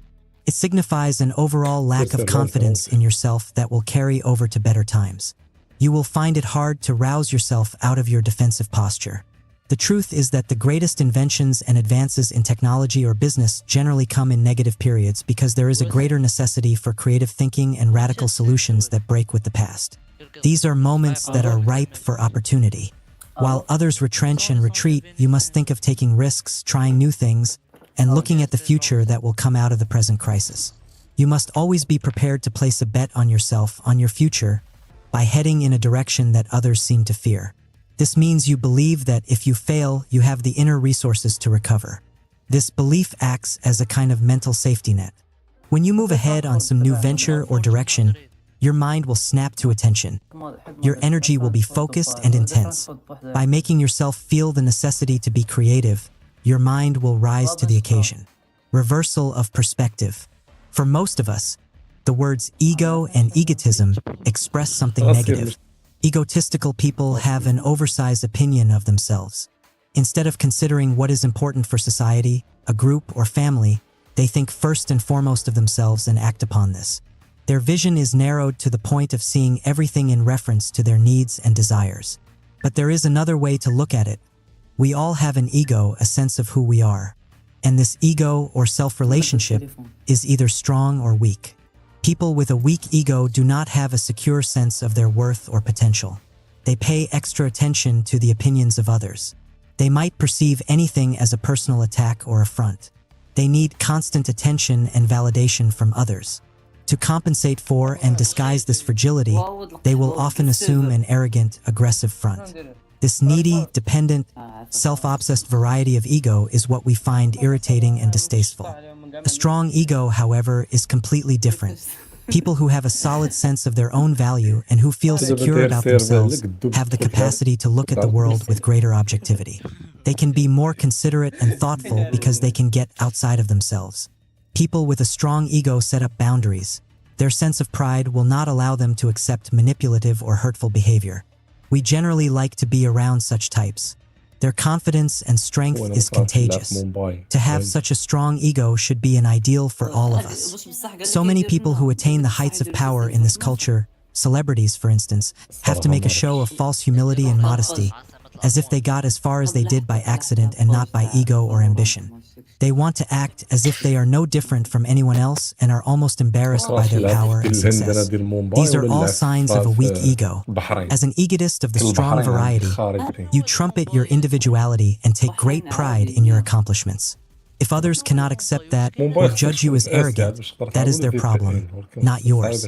We are free when our acts proceed from our entire personality, when they express it, when they exhibit that indefinable resemblance to it which we find occasionally between the artist and his work. Henri Bergson, Chapter 10. Confront your mortality, the sublime. In the face of our inevitable mortality, we can do one of two things. We can attempt to avoid the thought at all costs, clinging to the illusion that we have all the time in the world. Or we can confront this reality, accept and even embrace it, converting our consciousness of death into something positive and active. In adopting such a fearless philosophy, we gain a sense of proportion, become able to separate what is petty from what is truly important. Knowing our days to be numbered, we have a sense of urgency and mission. We can appreciate life all the more for its impermanence. If we can overcome the fear of death, then there is nothing left to fear. The hustler's metamorphosis. I had reached the point at which I was not afraid to die. This spirit made me a freeman in fact, while I remained a slave in form. Frederick Douglass. By the mid-1990s, Curtis Jackson felt supremely dissatisfied with his life as a hustler. The only way up and out that he could see was music. He had some talent as a rapper, but that wouldn't get him very far in this world. He felt somewhat confused about how to break into the business, and he was impatient to begin the process. Then one evening in 1996, all of that changed. At a Manhattan nightclub, Curtis, now known as 50 Cent, met the famous rapper and producer Jam Master Jay. He could sense that this was his one opportunity, and he would have to make the best of it. He talked Jay into letting him visit his studio the following day to hear him rap. There he managed to impress him enough that Jay agreed to serve as his mentor. It seemed that everything now would fall into place. 50 had saved money to tide him over while he moved into this new career, but it wouldn't last forever. Jay got him a few gigs, but they didn't pay. On the streets near his home, he would see his hustler friends doing well, while his funds were dwindling to nothing. What would he do when he ran out of money? He had already sold his car and jewelry. He had recently fathered a son with his girlfriend and he needed money to support the child. He started to feel more impatient than ever. After much persistence, he got someone at Columbia Records to hear his music, and the label became interested in signing him to a deal. But to get out of a contract he had signed with Jay, he had to give him almost all of the advance money from Columbia. What was worse, at Columbia he now found himself lost amid all the other rappers signed to the label. His future looked more uncertain than ever. With his savings almost gone, he would now have to return to hustling on the streets, and this made him feel bitter. His former colleagues were not too happy to see him again. Feeling like he needed money fast, he became more aggressive than usual and made some enemies on the streets who began to threaten him. He had been splitting his time between the record studio and hustling, and his first album at Columbia was about to come out. But the label was doing nothing to promote it. Everything in his life seemed to be unraveling at the same time. Then one afternoon in May of 2000, as he got into the back seat of a friend's car, a young man suddenly appeared at the car window brandishing a gun and began firing at him at close range. The bullets went all over, 9 of them piercing his body, including one that opened a giant hole in his jaw. The assassin then hurried away to an awaiting car, certain he had done his job with the shot to 50's head. 50's friends quickly drove him to the nearest hospital. As it all unfolded, the event itself didn't appear real to him. It was like a movie, something he had seen happen to others. But at one point, while he was being operated on, he sensed that he was close to death and suddenly it all seemed very real. A searing light flooded his eyes, and for a few seconds a shadow crept over it, while everything else came to a stop. It was an oddly calm moment. Then it passed. In the months to come, he would stay in his grandparents' house, recovering from the near-mortal wounds he had suffered. As he regained his strength, he could almost laugh at the whole thing. He had cheated death. Of course, for hustlers in the hood, this was no big deal and nobody would feel sorry for him. He had to move on and not look back, while also keeping an eye on the killers who would be looking to finish the job. In the wake of the shooting, Columbia had canceled his album and dropped him from the label. He was surrounded by too much violence. 50 would get his revenge. He would launch the kind of mixtape campaign on the streets that would make him famous, and those same executives would come back, begging to sign him. As he geared up for action, however, he noticed that something had changed inside him. He found himself getting up earlier than usual in the morning and writing songs late into the night, completely immersed in his work. When it came to distributing his tapes on the streets, he didn't care about making money in the present. He couldn't care less anymore about clothes, jewelry, or nightlife. Every penny he made he poured back into the campaign. He didn't pay attention to all of the petty squabbles others were trying to drag him into. His eyes were focused on one thing alone, and nothing else mattered. Some days he would work with an intensity that surprised him. One enemy he was remaining. putting everything he had into this one shot at success. There was no plan B. Player standing. In the back of his mind, he knew that it was that moment near death that had changed him for good. He could still feel the original sensation in his body, the light and the shadow, and it filled him with a sense of urgency he had never experienced before, as if death were on his heels. In the months before the shooting, everything had been falling apart. Now it was all falling into place, like destiny. Years later, as he amassed his business empire, 30 seconds left. 50 began to encounter more and more people playing strange power games. A company that had partnered with him would suddenly want to renegotiate their contract or act skittish and consider pulling out, acting as if they had just found out about his notorious past. Perhaps it was just a ruse to squeeze out better terms. Then there were those at his record label who treated him with increasing disrespect and offered him meager publicity or marketing money in a take-it-or-leave-it ploy. Finally, there were those who had worked for him from the beginning, but now, smelling money from his success, began to make unreasonable demands. Certain things mattered to him more than anything else. Maintaining his long-term mobility, working with those who were excited and not mercenary, controlling his image and not muddying it for the sake of quick money. What this translated into was simple. He would exercise his power to walk away from any situation or person that compromised these values. He would tell the company trying to renegotiate terms that he was no longer interested in working with them. With the record label, he would ignore the ploy and pour his own money into the marketing of his album, with the idea of leaving them soon and striking out on his own. He would cut loose the former friends without a second thought. In his experience, whenever he felt as if he had too much to lose and he held on to others or to deals out of fear of the alternative, he ended up losing a lot more. He realized that the key in life is to always be willing to walk away.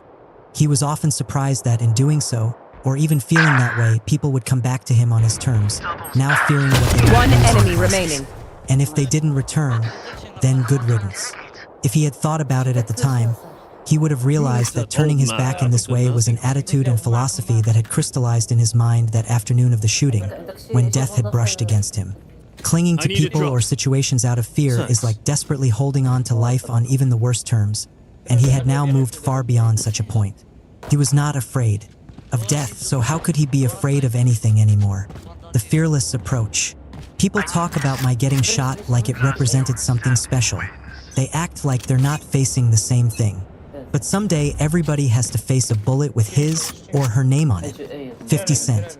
With the language skills that our primitive ancestors developed, we humans became rational creatures, gaining the ability to look into the future and dominate the environment. But with this good came a bad that has caused us endless suffering.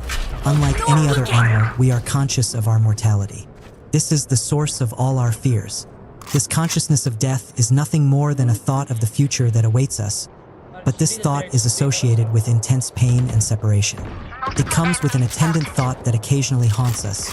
What good is it to work so hard, defer immediate pleasures, and accumulate money and power if one day, perhaps tomorrow, we die? Death seems to cancel out all our efforts and make things meaningless. If we were to give ourselves up to these two trains of thought, the pain and the meaninglessness, we would almost be paralyzed into inaction and driven to suicide. But consciously and unconsciously, we invented two solutions to this awareness. The most primitive was the creation of the concept of an afterlife that would alleviate our fears and give our actions in the present much meaning. The second solution, the one that has come to dominate our thinking in the present, is to attempt to forget our mortality and bury ourselves in the moment. This means actively repressing any thought of death itself. To aid in this, we distract our minds with routines and banal concerns. Occasionally, we are reminded of our fear when someone close to us dies, but generally we have developed the habit of drowning it out with our daily concerns. The problem, however, is that this repression is not really effective. We generally become conscious of our mortality at the age of 4 or 5. At that moment, such a thought had a profound impact on our psyches. We associated it with feelings of separation from loved ones, with any kind of darkness, chaos, or the unknown, and it troubled us deeply. This fear has sat inside of us ever since. It is impossible to completely eradicate or avoid such an immense thought. It sneaks in through another door, seeps into our behavior in ways we cannot even begin to imagine. Death represents the ultimate reality, Flawless. a limit to our days and efforts in a definitive fashion. We have to face it alone and leave behind all that we know and love, a complete separation. It is associated with physical and mental pain. To repress the thought, we must then avoid anything that reminds us of death. We therefore indulge in all kinds of fantasies and illusions, struggling to keep out of our minds any kind of hard and unavoidable reality. We cling to jobs, relationships, and comfortable positions, all to elude the feeling of separation. We grow overly conservative because any kind of risk might entail adversity, failure, or pain. We keep ourselves surrounded by others to drown out the thought of our essential aloneness. We may not be consciously aware of this, but in the end we expend an intense amount of psychic energy in these repressions. The fear of death does not go away. It merely returns in smaller anxieties and habits that limit our enjoyment of life. There is a third and fearless way, however, to deal with mortality. From the moment we are born, we carry inside ourselves our death. It is not some outside event that ends our days, but something within us. We have only so many days to live. This amount of time is something unique to us. It is ours alone. One enemy remaining. If we run away from this reality by avoiding the thought of death, we are really running away from ourselves. We are denying the one thing that cannot be denied. We are living a lie. The fearless approach requires that you accept the fact that you have only so much time to live, and that life itself inevitably involves levels of pain and separation. By embracing this, you embrace life itself and accept everything about it. Depending on a belief in an afterlife or drowning yourself in the moment to avoid pain is to despise reality, which is to despise life itself. When you choose to affirm life by confronting your mortality, everything changes. What matters to you now is to live your days well, as fully as possible. You could choose to do this by pursuing endless pleasures, but nothing becomes boring more quickly than having to always search for new distractions. If attaining certain goals becomes your greatest source of pleasure, then your days are filled with purpose and direction. And whenever death comes, you have no regrets. You do not fall into nihilistic thinking about the futility of it all, because that is a supreme waste of the brief time you have been given. You now have a way of measuring what matters in life. Compared to the shortness of your days, petty battles and anxieties have no weight. You have a sense of urgency and commitment. What you do, you must do well with all of your energy, not with a mind shooting off in 100 directions. To accomplish this is remarkably simple. It is a matter of looking inward and seeing death as something that you carry within. It is a part of you that cannot be repressed. It does not mean that you brood about it, but that you have continual awareness of a reality that you come to embrace. One enemy remaining. You convert the terrified, denial-type relationship to death into something active and positive. Finally released from pettiness, useless anxieties, and fearful, timid responses. This third, fearless way of approaching death originated in the ancient world, in the philosophy known as Stoicism. The core of Stoicism is learning the art of how to die, which paradoxically teaches you how to live. And perhaps the greatest Stoic writer in the ancient world was Seneca the Younger, born around 4 BC. As a young man, Seneca was an extremely gifted orator, which led to a promising political career. But as part of a pattern that would continue throughout his life, this gift incurred the envy of those who felt inferior. In AD 41, with trumped-up charges from an envious courtier, Emperor Claudius banished Seneca to the island of Corsica, where he would languish essentially alone for 8 long years. Seneca had been familiar with Stoic philosophy, but now on this barely inhabited island, he would have to practice it in real life. It was not easy. He found himself indulging in all kinds of fantasies and falling into despair. It was a constant struggle, reflected in his many letters to friends back in Rome. But slowly he conquered all of his fears by first conquering his fear of death. He practiced all kinds of mental exercises, imagining painful forms of death and possible tragic endings. He would make them familiar and not frightening. He used a sense of shame. To fear his mortality would mean he abhorred nature itself, which decreed the death of all living things, and that would mean he was inferior to the smallest animal that accepted its death without complaint. Slowly, he extirpated this fear and felt a sense of liberation. Feeling that he had a mission to communicate this newfound power of his to the world, he wrote at a furious pace. In AD 49, he was finally exonerated, recalled to Rome, and appointed to a high position as praetor and private tutor to the 12-year-old boy Lucius Domitius Ahenobarbus, soon to be known as Emperor Nero. During the first 5 years of Nero's reign, Seneca was the de facto ruler of the Roman Empire, as the young emperor gave himself over to the pleasures that were to later dominate his life. Seneca had to constantly struggle to rein in some of Nero's violent tendencies, but for the most part those years were prosperous and the empire was well governed. Then envy set in again, and Nero's courtiers began spreading stories that Seneca was enriching himself at the expense of the state. By AD 62, Seneca could see the writing on the wall, and he retired from public life to a country house, handing over almost all of his wealth to Nero. In AD 65, he was implicated in a plot to kill the emperor, and an officer was sent to, in the Roman style, order Seneca to kill himself. He calmly asked permission to review his will. This was refused. He turned to his friends who were present and said, "Being forbidden to show gratitude for your services, I leave you my one remaining possession and my best, the pattern of my life." Now he would be reenacting what he had rehearsed in his mind so many years before. His ensuing suicide was horrifically difficult. He sliced the veins in his arms and ankles, sat in a hot bath to make the blood flow faster, and even drank poison. The death was slow and incredibly painful, but he maintained his calmness to the end, making sure that everyone would see that his death matched his life and his philosophy. As Seneca understood, to free yourself from fear you must work backward. You start with the thought of your mortality. You accept and embrace this reality.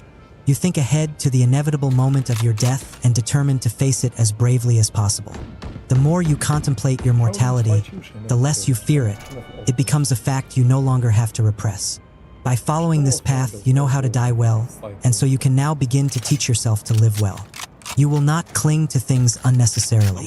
You will be strong and self-reliant, unafraid to be alone. You will have a certain lightness that comes with knowing what matters. You can laugh at what others take so seriously. The pleasures of the moment are heightened because you know their impermanence and you make the most of them. And when your time to die comes, as it will someday, you will not cringe and cry for more time, because you have lived well and have no regrets. Keys to fearlessness. There seems to hover somewhere in that dark part of all our lives an objectless, timeless, spaceless element of primal fear and dread. Stemming, perhaps, from our birth, a fear and dread which exercises an impelling influence upon our lives. And accompanying this first fear is, Spike down for the want A. of a better name, a reflex urge toward ecstasy, complete submission, and trust. Richard Wright. In the past, our relationship to death was much more One physical enemy and direct. remaining. We would routinely Spike see down, animals defender killed spawn. before our eyes for food or sacrifices. During times of plague or natural disasters, we would witness countless deaths. Graveyards were not hidden away, but would occupy the Last center player of cities standing. or adjoin churches. People would die in their homes, surrounded by friends and families. This nearness of death increased the fear of it, but also made it seem more natural, much more a part of life. To mediate this fear, religion would play a powerful and important role. The dread of death, however, has always remained intense, and with the waning of the power of religion to soothe our anxieties, we found it necessary to create a modern solution to the problem. We have almost completely banished the physical presence of death. We do not see the animals being slaughtered for our food. Cemeteries occupy outlying areas and are not part of our consciousness. In hospitals, the dying are cloistered from sight, everything made as antiseptic as possible. That we are not aware of this phenomenon is a sign of the deep repression that has taken place. We see countless images of death in movies and in the media, but this has a paradoxical effect. Death is made to seem like something abstract, nothing more than an image on the screen. It becomes something visual and spectacular, not a personal event that awaits us. We may be obsessed with death in the movies we watch, but this only makes it harder to confront our mortality. One enemy remaining. The word sublime Spike comes down from the A. Latin, meaning up to the threshold or doorway. It is a thought or experience that takes us to the threshold of death, giving us a physical intimation of this ultimate mystery, something so large and vast it eludes our powers of description. It is a reflection of death in life, but it comes in the form of something that inspires awe. To fear and avoid our mortality is debilitating. To experience it in the sublime is therapeutic. Children have this encounter with the sublime quite often, particularly when confronted with something too vast and incomprehensible for their understanding. Darkness, the night sky, the idea of infinity, the sense of time in millions of years, a strange sense of affinity with an animal, etc. We too have these moments in the form of any intense experience that is hard to express in words. It can come to us in moments of Spike extreme down exhaustion B. and exertion, One enemy when our bodies remaining. are pushed to the limit, in travel to some unusual place, or in absorbing a work of art that is too packed with ideas or images for us to process rationally. The French call an orgasm le petit mort, or little death, and the sublime is a kind of mental orgasm, Last as the round mind in the becomes half. flooded with something that is too much or too different. It is the shadow of death overlapping our conscious minds, but inspiring a sense of something vital and even ecstatic. Understand, to keep death out, we bathe our minds in banality and routines. We create the illusion that it is not around us in any form. This gives us a momentary peace, but we lose all sense of connection to something larger, to life itself. We are not really living until we come to terms with our mortality. Becoming aware of the sublime around us is a way to convert our fears into something meaningful and active to counter the repressions of our culture. The sublime in any form tends to evoke feelings of awe and power. Through awareness of what it is, we can open our minds to the experience and actively search it out. The following are the 4 sensations of a sublime moment and how to conjure them. The sense of rebirth. Growing up in the suburbs of Chicago at the turn of the 20th century, Ernest Hemingway felt completely suffocated by all the conformity and Last banality player of life standing. there. It made him feel dead inside. He yearned to explore the wider world, and so in 1917, at the age of 18, he volunteered as an ambulance driver for the Red Cross in Italy, at one of the war fronts. There he felt himself oddly impelled towards death and danger. In one incident, he was nearly killed by exploding shrapnel, and the experience forever altered his way of thinking. Switching I sides. died then. I felt my soul or something coming right Outside out of of my this body, Immortality like you'd pull a silk doesn't have handkerchief out of a eventually pocket by one corner. This feeling remained in the back of his mind for months and years to come, and it was oddly exhilarating. Surviving death in this way made him feel like he was reborn inside. Now he could write of his experiences and make his work vibrate with emotion. This feeling, however, would fade. He would be forced into some boring journalistic job or the routines of married life. That inner deadness returned and his writing would suffer. He needed to feel that closeness to death in life again. To do so, he would have to expose himself to new dangers. This meant reporting on frontline activity in the Spanish Civil War, and later covering the bloodiest battles in France in World War II, in both cases going beyond reporting and involving himself in combat. He took up bullfighting, deep-sea fishing, and big game hunting. He would suffer innumerable auto and airplane accidents, but that would only spur his need for more risk. Out of each experience, that sensation of being sparked back to life would return, and he could find his way to yet another novel. This feeling of having your soul pulled out of your body like a handkerchief is the essence of a sublime sensation. For Hemingway, it could be conjured only by something extreme, by a brush with death itself. We, however, can feel the sensation and its reviving benefits in smaller doses. Whenever life feels particularly dull or confining, we can force ourselves to leave familiar One ground. enemy remaining. This could mean traveling to some particularly exotic location, attempting something physically challenging, a sea voyage or scaling a mountain, or simply embarking on a new venture in which we are not certain we can succeed. In each case, we are experiencing a moment of powerlessness in the face of something large and overwhelming. This feeling of control slipping out of our hands, however short and slight, is a brush with death. We may not make it, we have to raise our level of effort.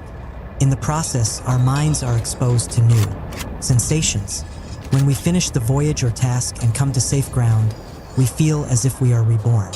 We felt that slight pull of the handkerchief. We now have a heightened appreciation for life and a desire to live it more fully. The sense of evanescence and urgency. The first half of the 14th century in Japan was a time of intense turmoil.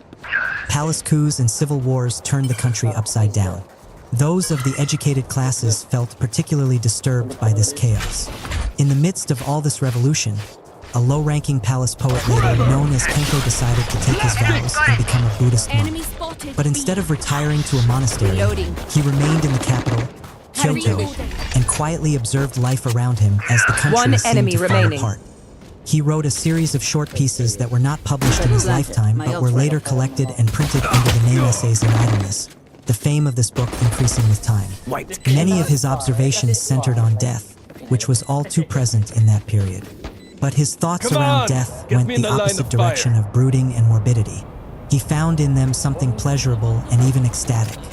For instance, he pondered the evanescence of beautiful things such as cherry blossoms or youth itself.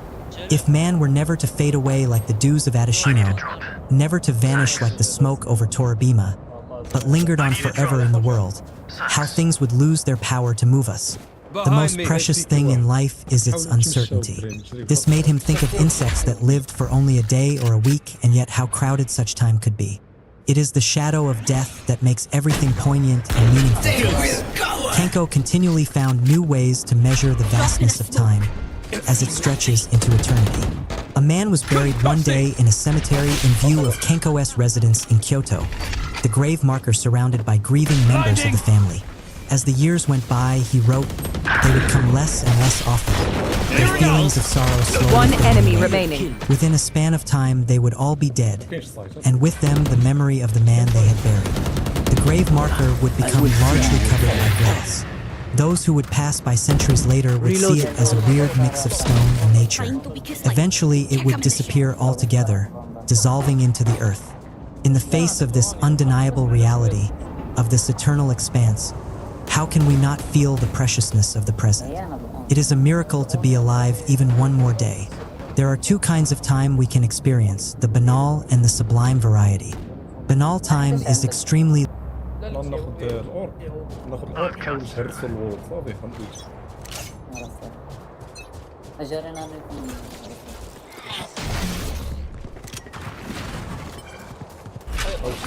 My ult's ready. Trevor! Reload. Blasting! I'll handle this. Reloading. Dropping smokes. Many enemies B. Decoy. Cutting their vision. Flash out! Here, catch.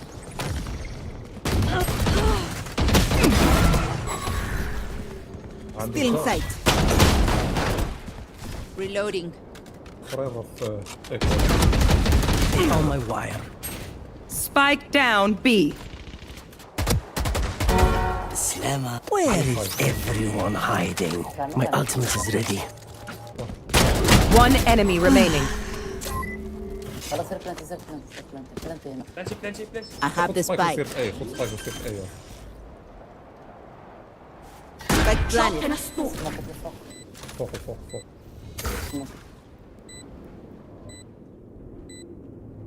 أنا تخبط شي في الكاميرا كراوتشي هذا رنا عندك لينك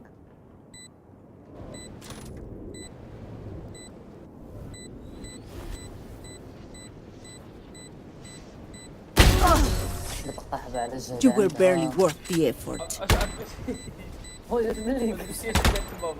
Match point. Let's close up shop. I have things to do. شو هذا عنده شي أوبس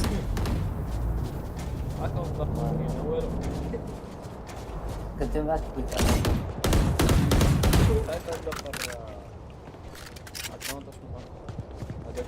Cutting through.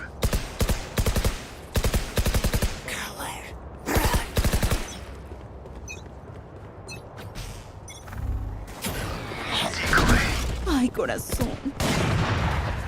Reloading. Reload. Can't use that. No peeking. Concussing! Still in sight. Clearing out! Time to jump. Cutting their vision. Enemy spotted B.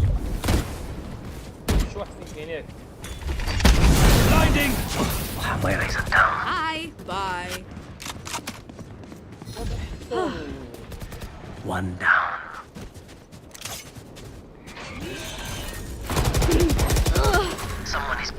One enemy remaining. Flash out! Sorry, this was... Attackers win. Hell yeah! Who's up for another? والله الا واعر ناس الدري شوف الدري ام بي كي دايما ديالك تحضر من كي 29 نهار 18 قريب ماشي شي حاجه جولد في الدم نوب انت الله لا نوب سير رمضان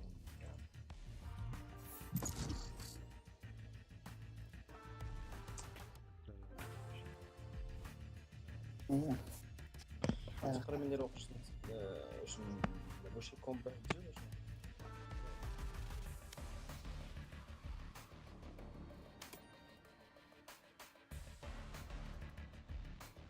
limited in scope. The 50th Law, by 50 Cent and Robert Greene. Forward. I first met 50 Cent in the winter of 2006.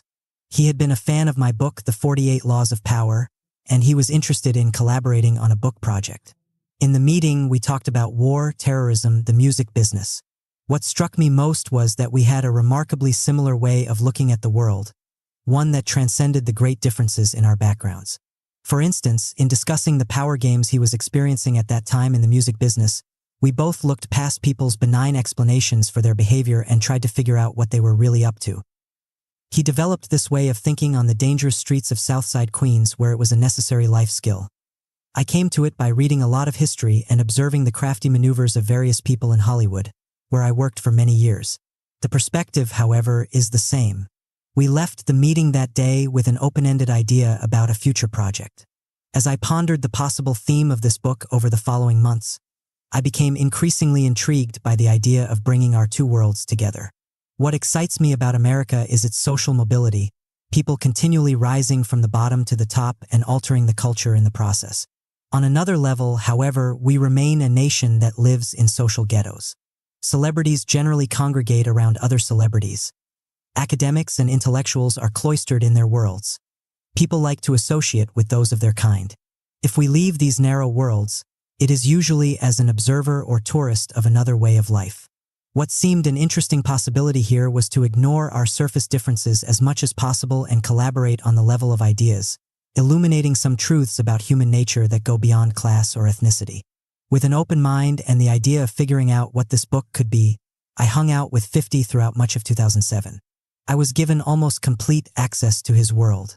I followed him on numerous high-powered business meetings, sitting quietly in a corner and observing him in action. One day, I witnessed a raucous fistfight in his office between two of his employees, with 50 having to personally break it up. I observed a fake crisis that he manufactured for the press for publicity purposes. I followed him as he mingled with other stars, friends from the hood, European royalty, and political figures. I visited his childhood home in Southside Queens, hung out with his friends from his hustling days, and got a sense of what it could be like to grow up in that world. And the more I witnessed him in action on all these fronts, the more it struck me that 50 was a walking, living example of the historical figures I had written about in my 3 books. He is a master player at power, a kind of hip-hop Napoleon Bonaparte. While writing about the various power players in history, I developed the theory that the source of their success could almost always be traced to one single skill or unique quality that separated them from others. For Napoleon, it was his remarkable ability to absorb a massive amount of detail and organize it in his mind. This allowed him to almost always know more than his rival generals about what was going on. After observing 50 and talking to him about his past, I decided that the source of his power is his utter fearlessness. This quality does not manifest itself in yelling or obvious intimidation tactics. Anytime 50 acts that way in public, it is pure theater. Behind the scenes, he is cool and calculating. His lack of fear is displayed in his attitude and his actions. He has seen and lived through too many dangerous encounters on the streets to be remotely fazed by anything in the corporate world. If a deal is not to his liking, he will walk away and not care. If he needs to play a little rough and dirty with an adversary, he goes at it without a second thought. He feels supreme confidence in himself. Living in a world where most people are generally timid and conservative, he always has the advantage of being willing to do more, to take risks, and to be unconventional. Coming from an environment in which he never expected to live past the age of 25, he feels like he has nothing to lose, and this brings him tremendous power. The more I thought of this unique strength of his, the more it seemed inspiring and instructive. I could see myself benefiting from his example and overcoming my own fears. I decided that fearlessness in all its varieties would be the subject of the book. The process for writing the 50th Law was simple. In observing and talking to 50, I noticed certain patterns of behavior and themes that would eventually turn into the 10 chapters of this book. Once I determined these themes, I discussed them with him, and together we shaped them further. We talked about overcoming the fear of death, the ability to embrace chaos and change, the mental alchemy you can effect by thinking of any adversity as an opportunity for power. We related these ideas to our own experiences and to the world at large. I then expanded on these discussions with my own research, combining the example of 50 with stories of other people throughout history who have displayed the same fearless quality. In the end, this is a book about a particular philosophy of life that can be summed up as follows. Your fears are a kind of prison that confines you within a limited range of action. The less you fear, the more power you will have and the more fully you will live. It is our hope that the 50th Law will inspire you to discover this power for yourself. Introduction. So over you is the greatest enemy a man can have, and that is fear. I know some of you are afraid to listen to the truth. You have been raised on fear and lies. But I am going to preach to you the truth until you are free of that fear. Malcolm X. The fearful attitude. In the beginning, fear was a basic, simple emotion for the human animal. We confronted something overwhelming, the imminent threat of death in the form of wars, plagues, and natural disasters, and we felt fear. As for any animal, this emotion had a protective function. It allowed us to take notice of a danger and retreat in time. For us humans, it served an additional positive purpose. We could remember the source of the threat and protect ourselves better the next time. Civilization depended on this ability to foresee and forestall dangers from the environment. Out of fear, we also developed religion and various belief systems to comfort us. Fear is the oldest and strongest emotion known to man, something deeply inscribed in our nervous system and subconscious. Over time, however, something strange began to happen. The actual terrors that we faced began to lessen in intensity as we gained increasing control over our environment. But instead of our fears lessening as well, they began to multiply in number. We started to worry about our status in society, whether people liked us or how we fit into the group. We became anxious for our livelihoods, the future of our families and children, our personal health, and the aging process. Instead of a simple, intense fear of something powerful and real, we developed a kind of generalized anxiety. It was as if the thousands of years of feeling fear in the face of nature could not go away. We had to find something at which to direct our anxiety, no matter how small or improbable. In the evolution of fear, a decisive moment occurred in the 19th century when people in advertising and journalism discovered that if they framed their stories and appeals with fear, they could capture our attention. It is an emotion we find hard to resist or control, and so they constantly shifted our focus to new possible sources of anxiety. The latest health scare, the new crime wave, a social faux pas we might be committing, and endless hazards in the environment of which we were not aware. With the increasing sophistication of the media and the visceral quality of the imagery, they have been able to give us the feeling that we are fragile creatures in an environment full of danger, even though we live in a world infinitely safer and more predictable than anything our ancestors knew. With their help, our anxieties have only increased. Fear is not designed for such a purpose. Its function is to stimulate powerful physical responses, allowing an animal to retreat in time. After the event, it is supposed to go away. An animal that cannot not let go of its fears once the threat is gone will find it hard to eat and sleep. We are the animal that cannot get rid of its fears, and when so many of them lay inside of us, these fears tend to color how we view the world. We shift from feeling fear because of some threat to having a fearful attitude towards life itself. We come to see almost every event in terms of risk. We exaggerate the dangers and our vulnerability. We instantly focus on the adversity that is always possible. We are generally unaware of this phenomenon because we accept it as normal. In times of prosperity, we have the luxury of fretting over things. But in times of trouble, this fearful attitude becomes particularly pernicious. Such moments are when we need to solve problems, deal with reality, and move forward. But fear is a call to retreat and retrench. This is precisely what Franklin Delano Roosevelt confronted when he took office in 1933. The Great Depression that had begun with the stock market crash of 1929 was now at its worst. But what struck Roosevelt was not the actual economic factors but the mood of the public. It seemed to him that people were not only more fearful than necessary, but that their fears were making it harder to surmount adversity. In his inaugural address to the country, he said that he would not ignore such obvious realities as the collapse of the economy and that he would not preach a naive optimism. But he implored his listeners to remember that the country had faced worse things in its past, periods such as the Civil War. What had brought us out of such moments was our pioneer spirit, our determination and resolve. This is what it means to be an American. Fear creates its own self-fulfilling dynamic. As people give in to it, they lose energy and momentum. Their lack of confidence translates into inaction that lowers confidence levels even further, on and on. So, first of all, he told the audience, "Let me assert my firm belief that the only thing we have to fear is fear itself, nameless, unreasoning, unjustified terror, which paralyzes needed efforts to convert retreat into advance." What Roosevelt sketched out in his speech is the knife's edge that separates failure from success in life. That edge is your attitude, which has the power to help shape your reality. If you view everything through the lens of fear, then you tend to stay in retreat mode. You can just as easily see a crisis or problem as a challenge, an opportunity to prove your mettle, the chance to strengthen and toughen yourself, or a call to collective action. By seeing it as a challenge, you will have converted this negative into a positive purely by a mental process that will result in positive action as well. And in fact, through his inspiring leadership, FDR was able to help the country shift its mindset and confront the Depression with a more enterprising spirit. Today, we seem to face new problems and crises that test our national mettle. But just as FDR made the comparison to even worse times in the past, we can say that what we are facing is not as bad as the perils of the 1930s and the subsequent war years. In fact, the reality of 21st century America is something more like the following. Our physical environment is safer and more secure than any other moment in our history. We live in the most prosperous country in the world. In the past, only white males could play the power game. Now millions upon millions of minorities and women have been given entrance to the arena, forever altering the dynamic, making us the most socially advanced country in that regard. Advances in technology have opened up all kinds of new opportunities.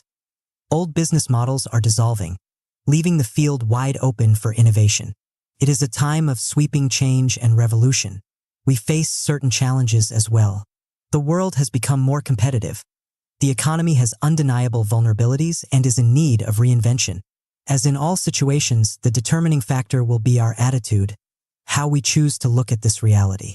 If we give in to the fear, we will give disproportionate attention to the negative and manufacture the very adverse circumstances that we dread. If we go the opposite direction, cultivating a fearless approach to life, attacking everything with boldness and energy, then we will create a much different dynamic. Understand, we are all too afraid of offending people, of stirring up conflict, of standing out from the crowd, of taking bold action. For thousands of years, our relationship to this emotion has evolved, from a primitive fear of nature to generalized anxiety about the future, to the fearful attitude that now dominates us. As rational, productive adults, we are called upon to finally overcome this downward trend and to evolve beyond our fears. The fearless type. The very first thing I remember in my early childhood is a flame. A blue flame jumping off a gas stove somebody lit. I was 3 years old.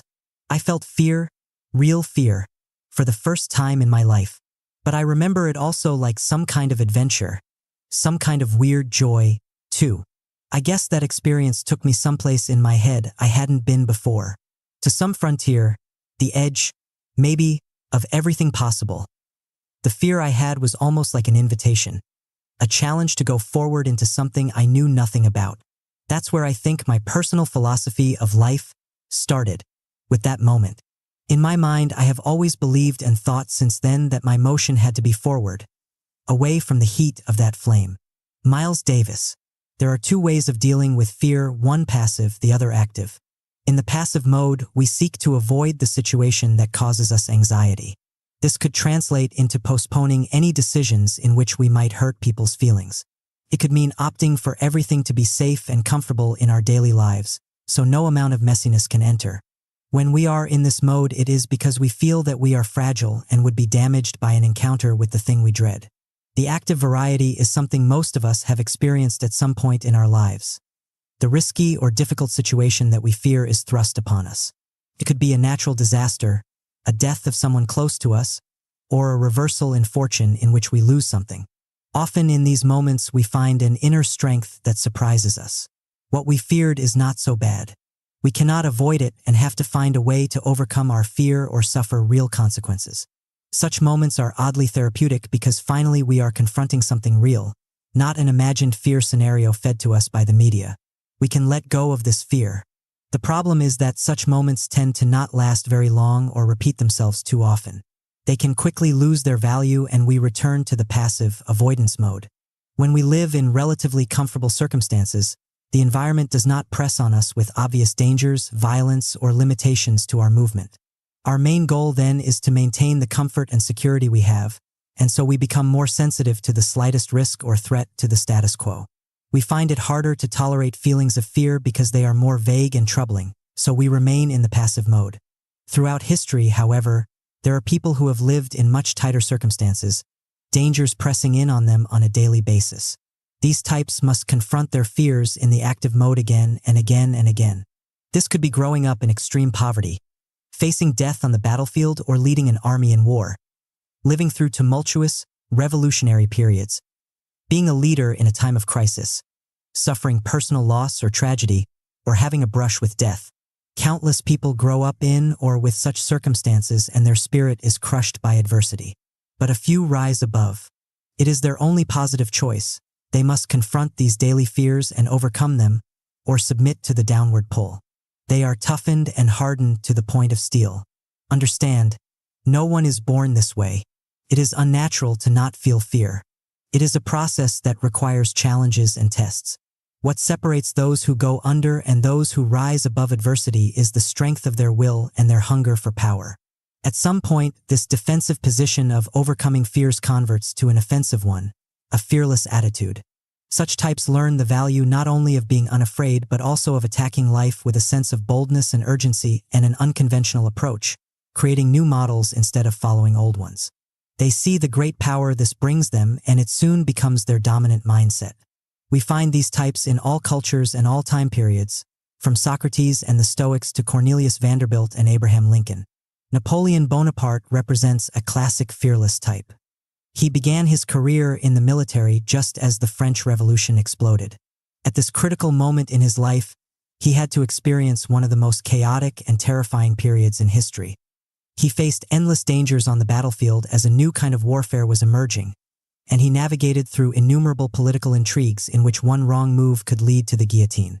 He emerged from all of this with a fearless spirit, embracing the chaos of the times and the vast changes going on in the art of war. And in one of his innumerable campaigns, he expressed the words that could serve as the motto for all fearless types. In the spring of 1800, he was preparing to lead an army into Italy. His field marshals warned him that the Alps were not passable at that time of year and told him to wait, even though waiting would spoil the chances for success. The general replied to them, "For Napoleon's army, there shall be no Alps."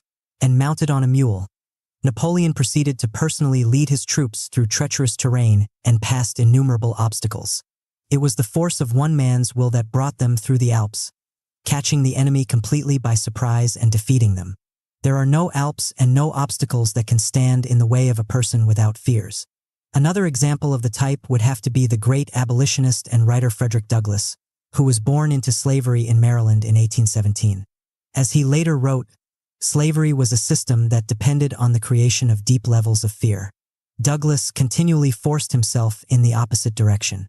Despite the threat of severe punishment, he secretly taught himself to read and write. When he was whipped for his rebellious attitude, he fought back and saw that he was whipped less often.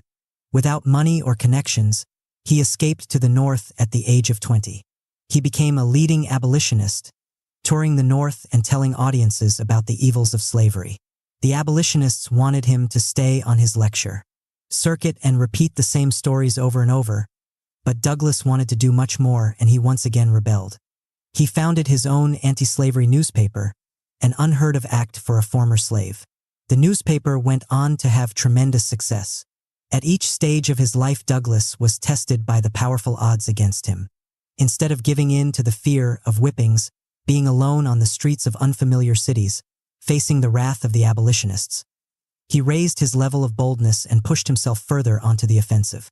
This confidence gave him the power to rise above the fierce resistances and animosities of those around him.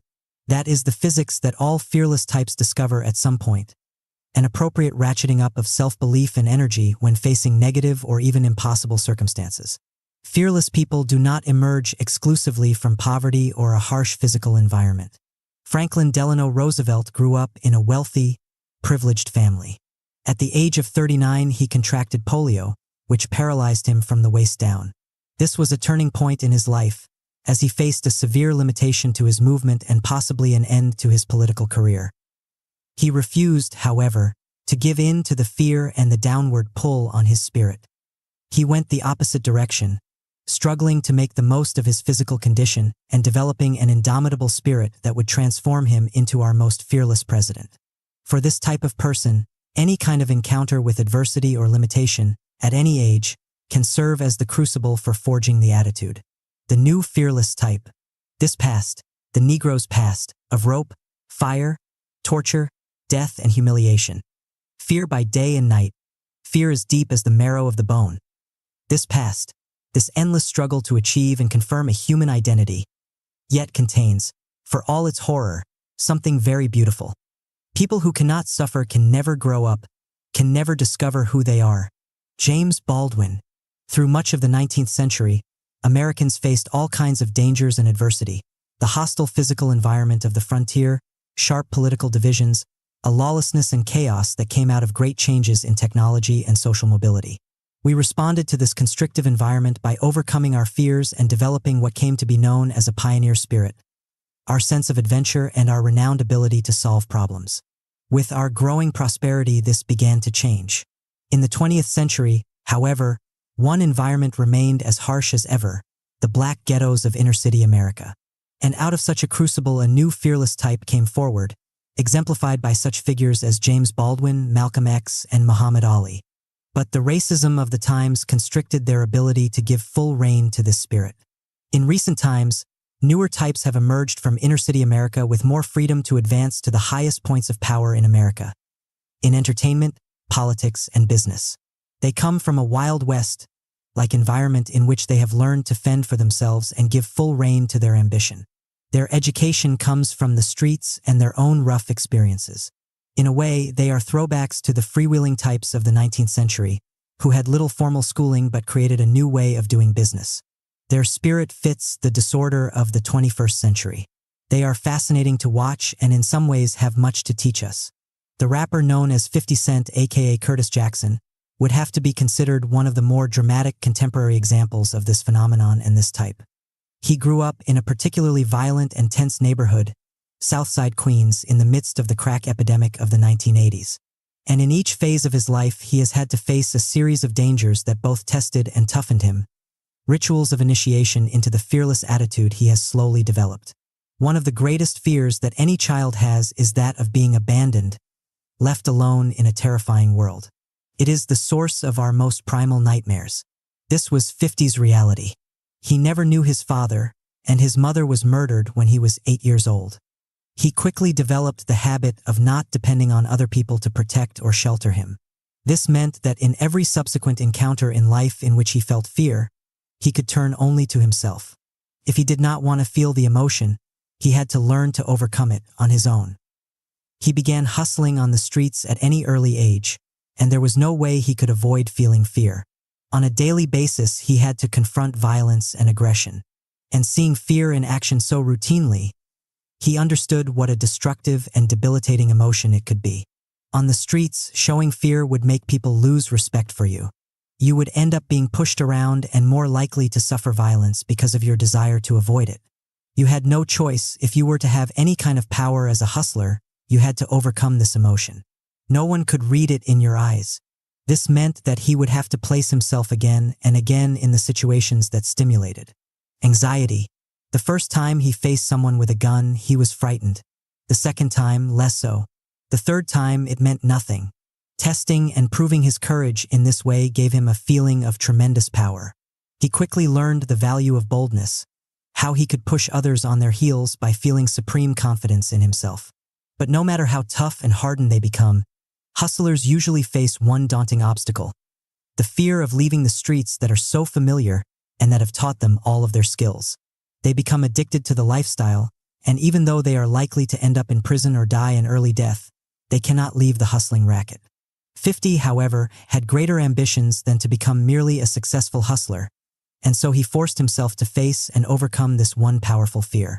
At the age of 20 and at the peak of his hustling success, he decided to cut his ties to the game and dive into the music racket without any connections or a safety net. Because he had no plan B, because it was either succeed at music or go under, he operated with a frantic, bold energy that got him noticed in the rap world. He was still a very young man when he had faced down some of the worst fears that can afflict a human: abandonment, violence, radical change, and he had emerged stronger and more resilient. But at the age of 24, on the eve of the release of his first record, he came face to face with what many of us would consider the ultimate fear, that of death itself. In May of 2000, an assassin poured 9 bullets into him in broad daylight as he sat in a car outside his house, one bullet going through his jaw and coming within a millimeter of killing him. In the aftermath of the shooting, Columbia Records dropped him from the label, canceling the release of his first album. He was quickly blackballed from the industry, as record executives were afraid to have any kind of involvement with him and the violence he was associated with. Many of his friends turned against him, perhaps sensing his weakness. He now had no money.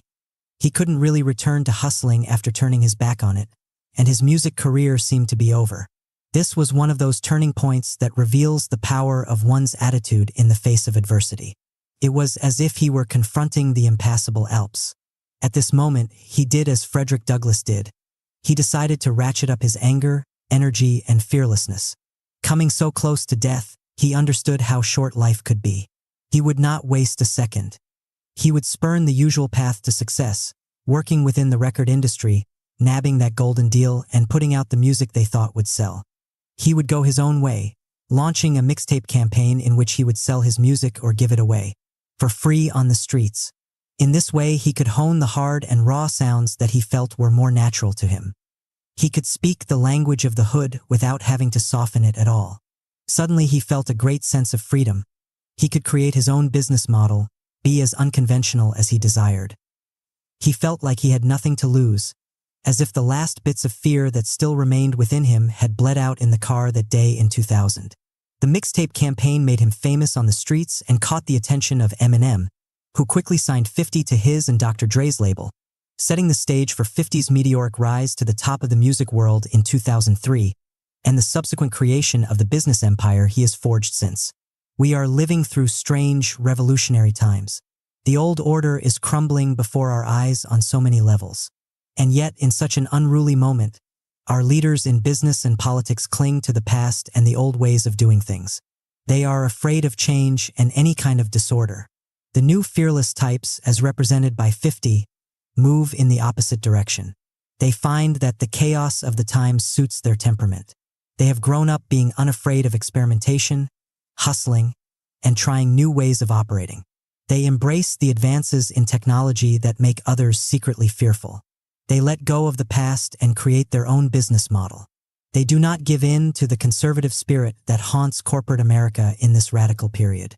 And at the core of their success is a premise, a law of power that has been known and used by all the fearless spirits in the past and is the foundation of any kind of success in the world. The 50th law. The greatest fear people have is that of being themselves. They want to be 50 Cent or someone else. They do what everyone else does even if it doesn't fit where and who they are. But you get nowhere that way. Your energy is weak and no one pays attention to you. You're running away from the one thing that you own. What makes you different? I lost that fear. And once I felt the power that I had by showing the world I didn't care about being like other people. I could never go back. 50 Cent. The 50th law is based on the following premise. We humans have generally little control over circumstances. People intersect our lives, doing things directly and indirectly to us, and we spend our days reacting to what they bring. Good things come our way, followed by bad things. We struggle as best we can to gain some control because being helpless in the face of events makes us unhappy. Sometimes we succeed, but the margin of control that we have over people and circumstance is depressingly narrow. The 50th law, however, states that there is one thing we can actually control, the mindset with which we respond to these events around us. And if we are able to overcome our anxieties and forge a fearless attitude towards life, something strange and remarkable can occur. That margin of control over circumstance increases. At its utmost point, we can even create the circumstances themselves, which is the source of the tremendous power that fearless types have had throughout history. And the people who practice the 50th law in their lives all share certain qualities: supreme boldness, unconventionality, fluidity, and a sense of urgency that give them this unique ability to shape circumstance. A bold act requires a high degree of confidence. People who are the targets of an audacious act, or who witness it, cannot help but believe that such confidence is real and justified. They respond instinctively by backing up, by getting out of the way, or by following the confident person. A bold act can put people on their heels and eliminate obstacles. In this way, it creates its own favorable circumstances. We are social creatures, and so it is natural for us to want to conform to the people around us and the norms of the group. But underneath this is a deep fear, that of sticking out, of following our own path no matter what people think of us. The fearless types are able to conquer this fear. They fascinate us by how far they go with their unconventionality. We secretly admire and respect them for this. We wish we could act more like they do. Normally, it is hard to hold our attention. We shift our interest from one spectacle to the next.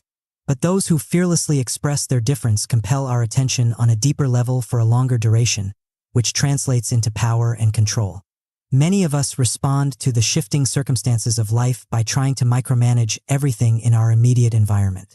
When something unexpected happens, We become rigid and we respond by employing some tactic that worked in the past. If events change quickly, we are easily overwhelmed and lose control. Those who follow the 50th law are not afraid of change or chaos. They embrace it by being as fluid as possible. They move with the flow of events and then gently channel them in the direction of their choice, exploiting the moment. Through their mindset, they convert a negative, unexpected events into a positive, an opportunity. Having a brush with death or being reminded in a dramatic way of the shortness of our lives can have a positive therapeutic effect. Our days are numbered, and so it is best to make every moment count, to have a sense of urgency about life. Could end at any moment. The fearless types usually gain such awareness through some traumatic experience. They are energized to make the most of every action, and the momentum this gives them in life helps them determine what happens next. It is all rather simple. When you transgress this fundamental law by bringing your usual fears into any encounter, you narrow your options and your capacity to shape events.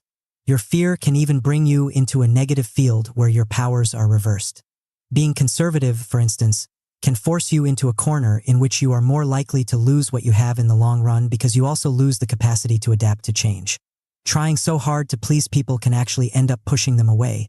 It is hard to respect someone who has such an ingratiating attitude. If you are afraid to learn from your mistakes, you will more than likely keep repeating them. When you transgress this law, no amount of education, connections, or technical knowledge can save you. Your fearful attitude encloses you in an invisible prison, and there you will remain. Observing the 50th law creates the opposite dynamic. It opens possibilities, brings freedom of action, and helps create a forward momentum in life. The key to possessing this supreme power is to assume the active mode in dealing with your fears. This means entering the very arenas you normally shy away from, making the very hard decisions you have been avoiding, confronting the people who are playing power games with you, thinking of yourself and what you need instead of pleasing others, making yourself change the direction of your life even though such change is the very thing you dread. You deliberately put yourself in difficult situations and you examine your reactions. In each case, you will notice that your fears were exaggerated and that confronting them has the bracing effect of bringing you closer to reality. At some point, you will discover the power of reversal. Overcoming the negative of a particular fear leads to a positive quality: self-reliance, patience, supreme self-confidence, and on and on. Each of the following chapters will highlight this reversal of perspective. And once you start on this path, it is hard to turn back. You will continue all the way to a bold and fearless approach to everything. Understand, you do not have to grow up in Southside Queens or be the target of an assassin to develop the attitude. All of us face challenges, rivals, and setbacks. We choose to ignore or avoid them out of fear. It is not the physical reality of your environment that matters but your mental state, how you come to deal with the adversity that is part of life on every level. 50 had to confront his fears. You must choose to. Finally, your attitude has the power of shaping reality in two opposite directions. One that constricts and corners you in with fear, the other that opens up possibilities and freedom of action. It is the same for the mindset and spirit that you bring to reading the chapters that follow. If you read them with your ego out in front, feeling that you are being judged here or are under attack, in other words, if you read them in a defensive mode, then you will needlessly close yourself off from the power this could bring you. We are all human. We are all implicated by our fears. No one is being judged. Similarly, if you read these words as narrow prescriptions for your life, trying to follow them to the letter, then you are constricting their value, their application to your reality. Instead, you must absorb these words with an open and fearless spirit, letting the ideas get under your skin and affect how you see the world. Do not be afraid to experiment with them. In this way, you will shape this book to your circumstances and gain a similar power over the world. In my view, it is better to be impetuous than cautious, because fortune is a woman, and if you wish to dominate her, you must beat her and batter her. It is clear that she will let herself be won by men who are impetuous rather than by those who step cautiously. Niccolò Machiavelli. Chapter 1. See things for what they are. Intense realism. Reality can be rather harsh. Your days are numbered. It takes constant effort to carve a place for yourself in this ruthlessly competitive world and hold on to it. People can be treacherous. They bring endless battles into your life. Your task is to resist the temptation to wish it were all different. Instead, you must fearlessly accept these circumstances, even embrace them.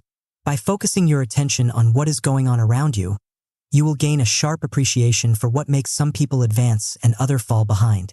By seeing through people's manipulations, you can turn them around. The firmer your grasp on reality, the more power you will have to alter it for your purposes. The hustler's eye. This is life, new and strange. Strange, because we fear it.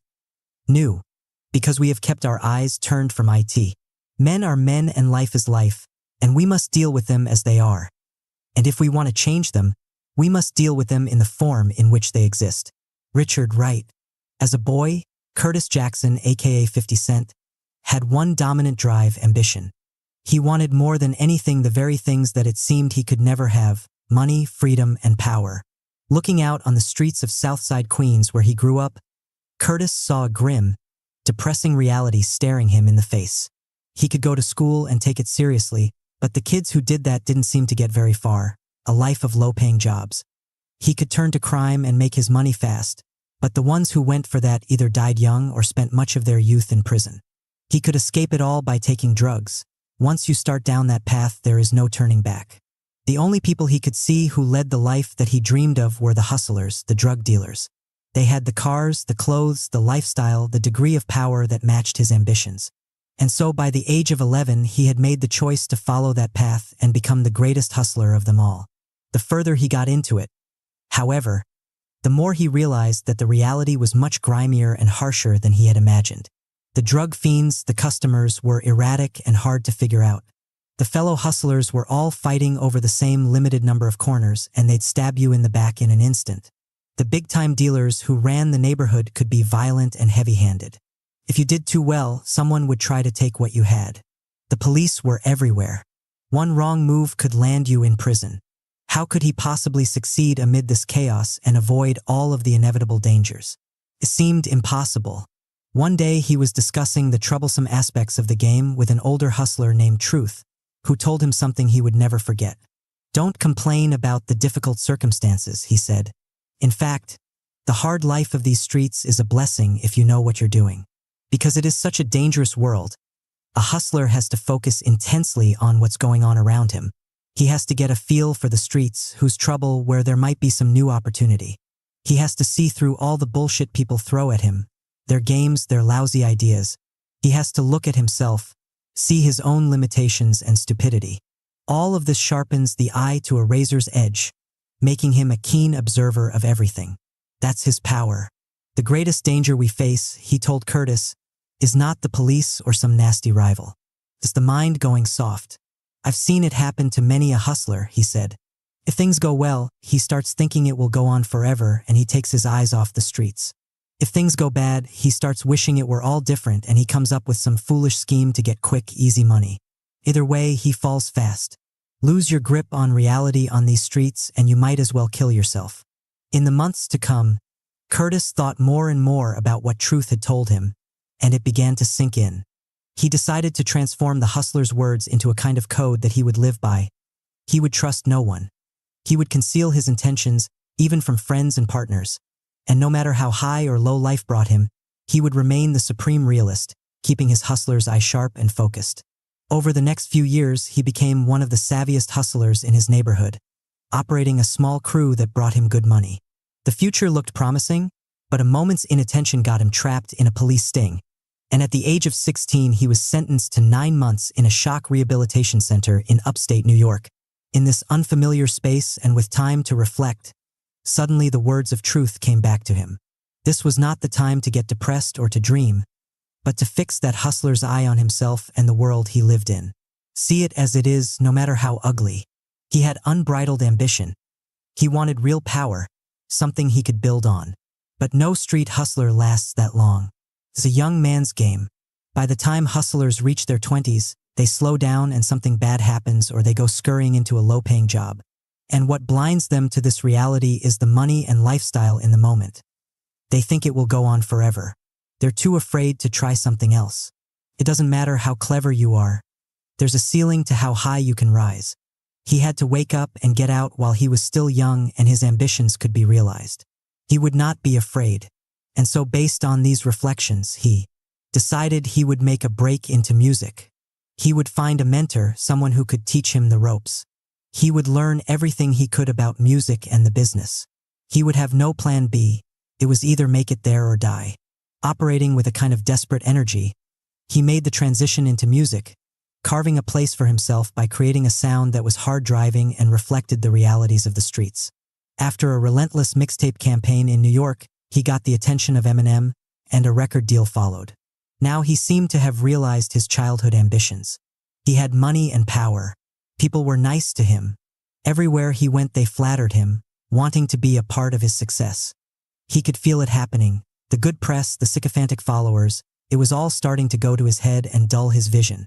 On the surface everything looked great, but what was the reality here?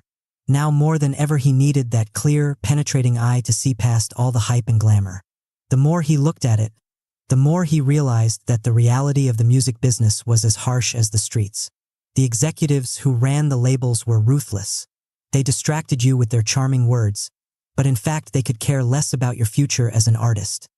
They wanted to suck you dry of every dollar they could get out of you. Once you were no longer so hot, you would find yourself slowly pushed to the side. Your decline would be all the more painful for having once tasted success. In truth, you were a pawn in their game. A corner hustler had more power and control over his future than a rapper did. And what about the business itself? Record sales were falling because people were pirating music or buying it in different forms. Anyone with two eyes could see that. The old business model had to go. But these very same executives who seemed so sharp were afraid to confront this reality. They held on tightly to the past and would bring everyone down with them. Not 50. He would avoid this fate by moving in a different direction. He would forge a diversified business empire, music merely being a tool to get there. His decisions would be based on his intense reading of the changing environment that he had detected in music but was infecting all levels of business. Let others depend on their MBAs, their money, and their connections. He instead would rely upon that hustler's eye that had brought him from the bottom of America to the top in just a few short years. The fearless approach. Reality is my drug. The more I have of it, the more power I get and the higher I feel. Minus 50 Cent. You might imagine that the streets that molded 50 and the code he created for himself have little to do with your circumstances, but that is merely a symptom of your dreaming, of how deeply you are infected with fantasies and how afraid you are to face reality. The world has become as grimy and dangerous as the streets of Southside Queens. A global, competitive environment in which everyone is a ruthless hustler, out for him or herself. Truth's words apply to you as much as to 50. The greatest danger you face is your mind growing soft and your eye getting dull. When things get tough and you grow tired of the grind, your mind tends to drift into fantasies. You wish things were a certain way, and slowly, subtly, you turn inward to your thoughts and desires. If things are going well, you become complacent, imagining that what you have now will continue forever. You stop paying attention. Before you know it, you end up overwhelmed by the changes going on and the younger people rising up around you, challenging your position. Understand, you need this code even more than 50. His world was so harsh and dangerous it forced him to open his eyes to reality and never lose that connection. Your world seems cozier and less violent, less immediately dangerous. It makes you wander and your eyes mist over with dreams.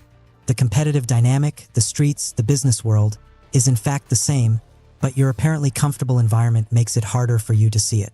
Reality has its own power, you can turn your back on it, but it will find you in the end, and your inability to cope with it will be your ruin. Now is the time to stop drifting and wake up, to assess yourself, the people around you, and the direction in which you are headed in as cold and brutal a light as possible. Without fear. Think of reality in the following terms. The people around you are generally mysterious. You are never quite sure about their intentions. They present an appearance that is often deceptive. Their manipulative actions don't match their lofty words or promises.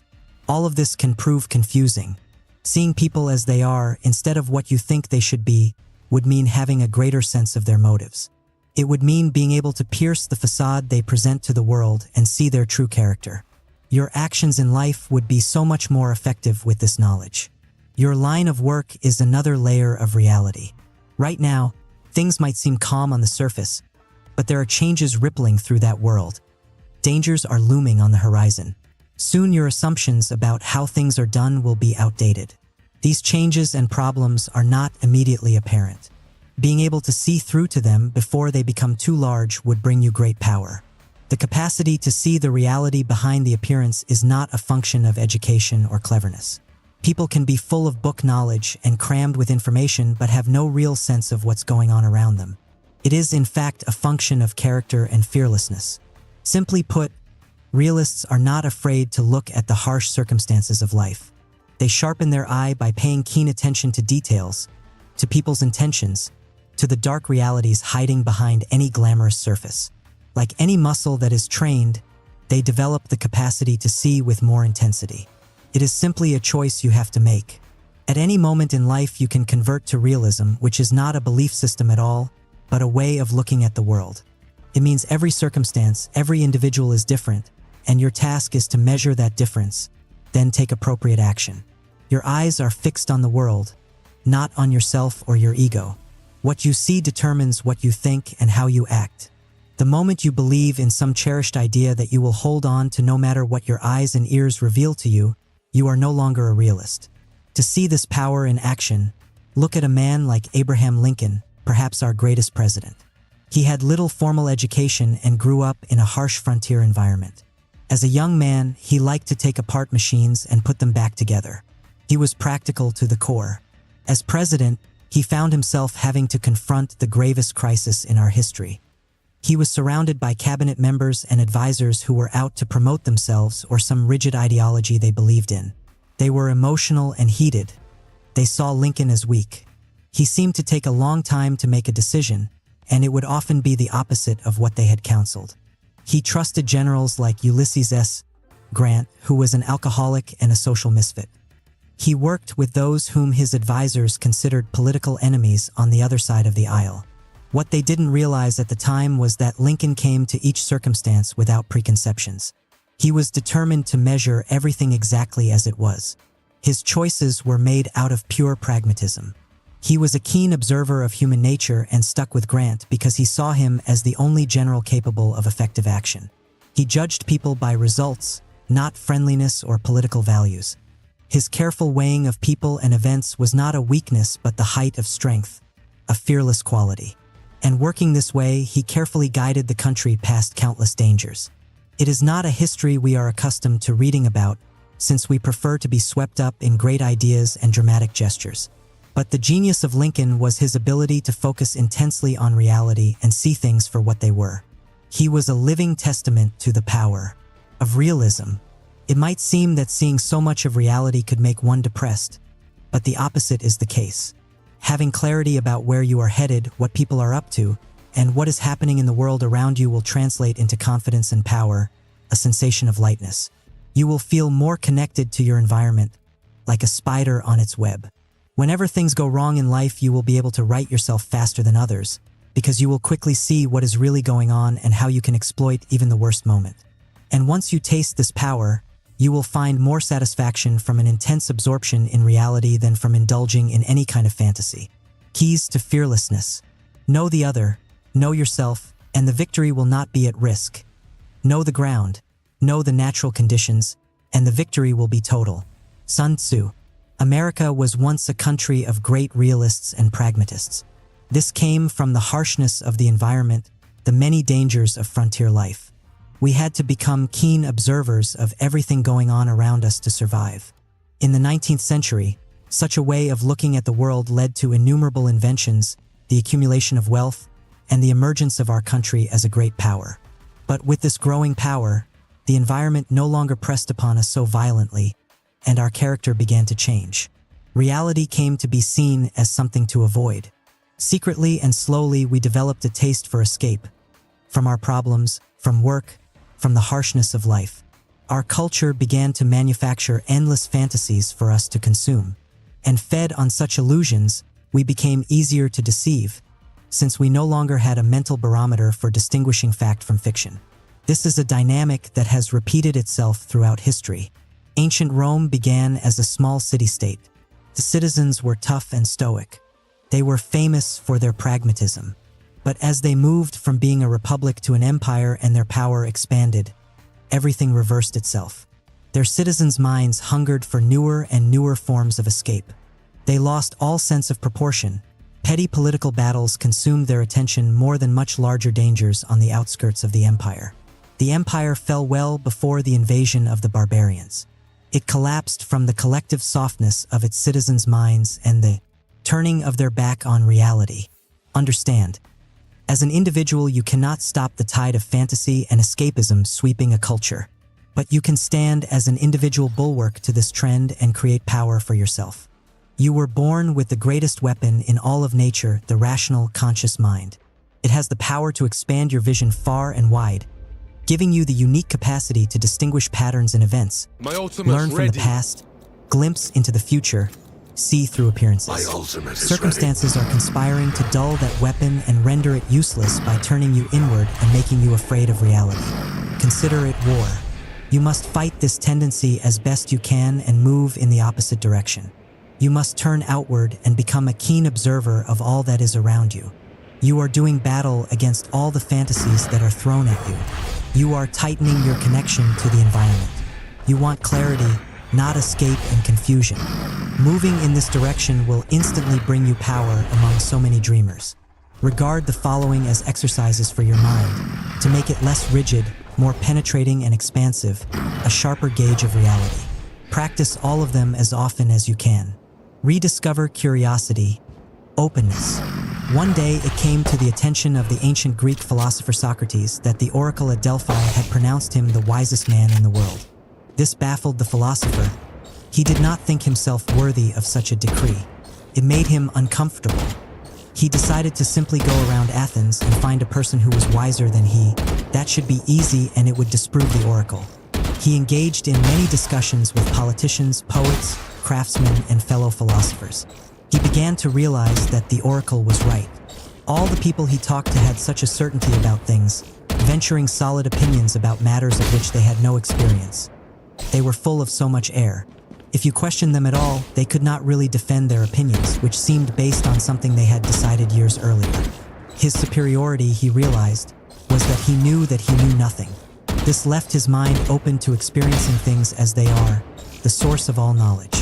This position of basic ignorance was what you had as a child. You had a need and hunger for knowledge to overcome this ignorance, so you observed the world as closely as possible, absorbing large amounts of information. Everything was a source of wonder. With time, our minds tend to close off. At some point, we feel like we know what we need to know. Our opinions are certain and firm. We do this out of fear. We don't want our assumptions about life challenged. If we go too far in this direction, we can become extremely defensive and cover up our fears by acting with supreme confidence and certainty. What you need to do in life is return to that mind you possessed as a child, opening up to experience instead of closing it off. Just imagine for a day that you do not know anything, that what you believe could be completely false. Let go of your preconceptions and even your most cherished beliefs. Experiment. Force yourself to hold the opposite opinion or see the world through your enemy's eyes. Listen to the people around you with more attentiveness. See everything as a source for education, even the most banal encounters. Imagine that the world is still full of mystery. When you operate this way, you will notice that something strange often happens. Opportunities will begin to fall into your lap because you are suddenly more receptive to them. Sometimes luck or serendipity is more a function of the openness of your mind. Know the complete terrain. Expansion. War is fought over specific terrain, but there is more involved than just that. There is also the morale of the enemy soldiers, the political leaders who set them in motion, the minds of the opposing generals who make the key decisions, and the money and resources that stand behind it all. A mediocre general will confine his knowledge to the physical terrain. A better general will try to expand his knowledge by reading reports about the other factors that influence an army. And the superior general will try to intensify this knowledge by observing as much as he can with his own eyes or consulting first-hand sources. Napoleon Bonaparte is the greatest general who ever lived, and what elevated him above all others was the mass of information he absorbed about all of the details of battle, with as few filters as possible. This gave him a superior grasp on reality. Your goal is to follow the path of Napoleon.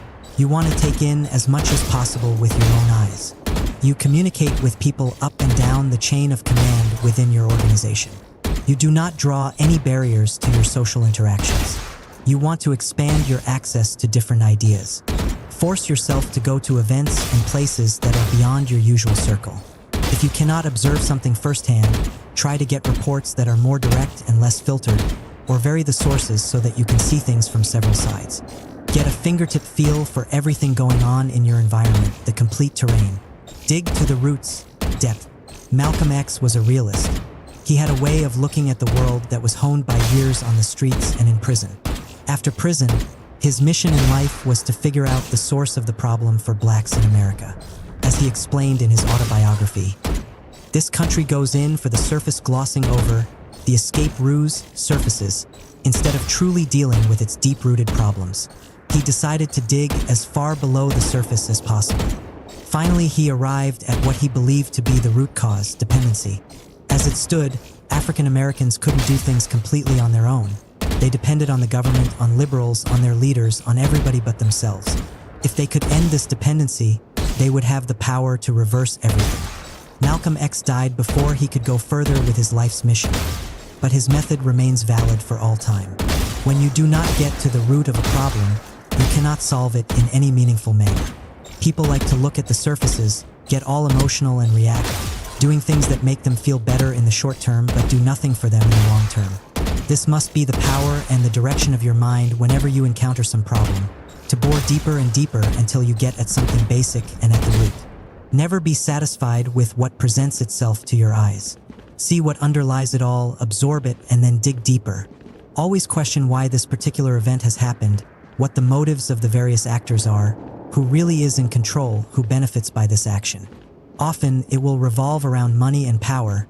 That is what people are usually fighting over, despite the surface gloss they give to it. You may never get to the actual root, but the process of digging will bring you closer. And operating in this way will help develop your mind into a powerful analytical instrument. See further ahead, proportion. By our nature as rational, conscious creatures, we cannot help but think of the future. But most people, out of fear, limit their view of the future to a narrow range, thoughts of tomorrow, a few weeks ahead, perhaps a vague plan for the months to come. We are generally dealing with so many immediate battles, it is hard for us to lift our gaze above the moment. It is a law of power, however, that the further and deeper we contemplate the future, the greater our capacity to shape it according to our desires. If you have a long-term goal for yourself, one that you have imagined in detail, then you are better able to make the proper decisions in the present. You know which battles or positions to avoid because they don't advance you towards your goal.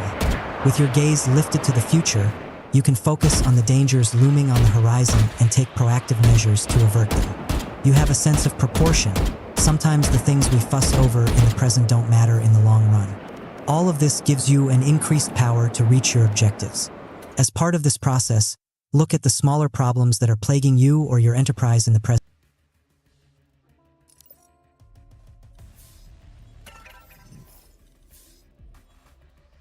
شيخ لويس قربك شحال باقي لي 0-3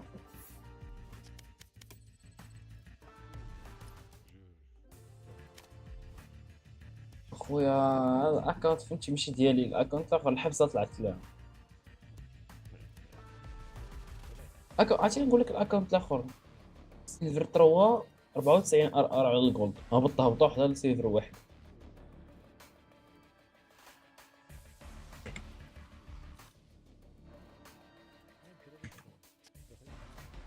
هما يجيو يحاولوا واقع لي يصدروا في الدراري اللي كانوا معانا ومعرفتش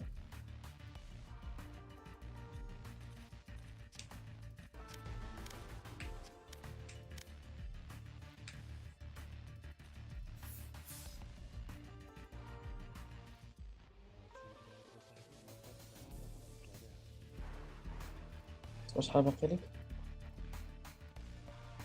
دابا طلع دابا طلع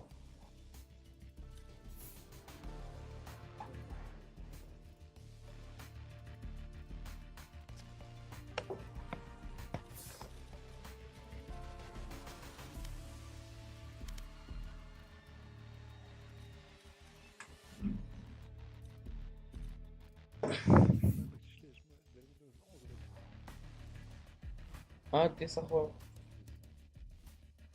هي اللي مزيانه للجيمنج دوز اون شويه ثقيله باش هبط لك الاشوي الاف بي اس مثلا.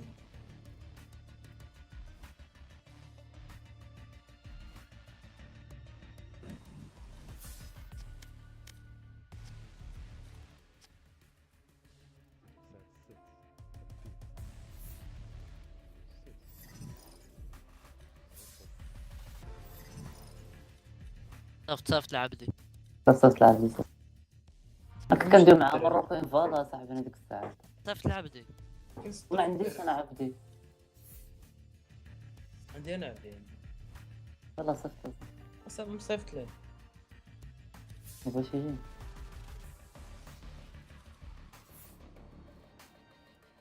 صافي طلعنا السيرفر جوج لا كتر خيرو. دخلوا شي واحد دخل. هو جيت سنوس. خويا الله يكون ما كان بخينا هذا ما نطلعوا عليه. ترى تنحسب تروحها مع ساهلين ترى لك شوف برو شوف الماتشات الاخرين 13 4 13 3 شوف لي انا زائد 23 زائد 22 هذاك ديال 13 3 عطروني ديك الاخرى كنا ربحوا 12 13 2 عطروني بغينا واحد سيج ويت اي سينا وصلتوا سواكا ولا قال لي وهذا اللي هنا حشوم خلينا كيرو مسكين. وراه كان لويز اصلا معانا راه غير جبنا الكيرو ما حد لويز مشيت الشام. شكون اللي عنده كيرو في ليزام؟ شكون داك اقسم بالله ما كذب عليك. اسمح لينا ربقى اسمعني صبر انفرندي والله ما نكذب عليك. عرفتي انا واحد النهار هذا طر علي هذا البلان وكنت مع عشراني وجا عندي واحد خونا وانا انفرندي باش نتلاقى معاه نتحاشم معاه. هذيك هي والله هذيك هي انا راه كنمرق والله الا كنمرق من الدنيا. انا حمار يلا صيفطتي ديك ساعه قبلني في انفيتاسيون. انا نسيت علاش جابو اصلا من الاول؟ نمشي غي هذا الخامس شكون مروكو؟ واش جابني واش انت اللي جبتها مروكو؟ مروكو الى قلاوي الدراري صافي الفونتوم غيزينو ايوا قرا عنده فونتوم. انا كنصيفط العبدي. Match found. باغي نصيفط الكيرو وكنصيفط العبدي. اش بتقول لي مثلا؟ قول لي الدراري مشيت نتعشى حيت قال لي هاد الواحد اللي خليته حشوم. قول لي خصك واحد داك القلاوي راه ما درتش فيه بزاف داك الماتش. والله الا شي ريفيل كنجيب لك والله حتى كتشوفوا والله ما ريفيل من التقلوي هذاك. والله دابا ليك سكاس عزيزه هذاك واحد داك القلاوي لعبت اخو عقل صافي عليا ما تاخذ الدرون كذا ما قلاوي شلت لكم الدرون. عنده درون زوين هذا. لا حيد والله الا شوف والله الا مثلا عرفت اخوه مني قال راه باش نلعب انا ولا بترونو هذا اش هو الرونه انا وياك بزاف ماشي بترونو بتخرا زعما بتفجروها غيستانيهم وانا غادي ندير لهم انت صاحبهم ولا ندير لهم ديك لا بزاف لعب ديوليس لعب درينا والله لعب درينا لعبوا بون ديوليس يلعب بيه عبدي لي شي ايه وانتم تربل انيشيتيف واش مرات تفكركم ولا بتمرضوا نفكر انتم مرات. لا مراكو يفالو خلي الدري يلعب دي سنتينيل دي سيج خلي الدري يلعب ديوليس هو اللي يدخلنا السايت عبدي ديوليس صافي خلي انت سنتينيل دي سيج والله صافي شي بيت واش انت مريض بيت تلعب Stand in my way. I dare you. عندنا مراكو الى القلاوي يدخل الجنه. شي دورة لعبة الزوامل شو الزوامل 5 دودة هذاك عاشر مراكو البولو. انا ريش كيقول لك لكن يعني يكون شرك شي شركة عندك العز many souls as it takes Lucia. Te lo juro. واش انت تغير هالو هالو داك العز اسماك ما تعرف 20 سنة ترى عارف واخا صافي راه عرفنا سكوت بلاصه اش بدكم احنا Placing swarm grenade. شوف هذا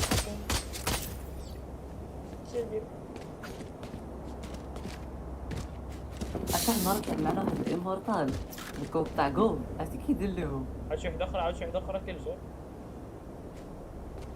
عاد شي واحد اخرى. مروكا لقات Cutting their vision. Reloading. Concussing! Reloading. Feeling Clearing sight. out! Reloading. Down you go.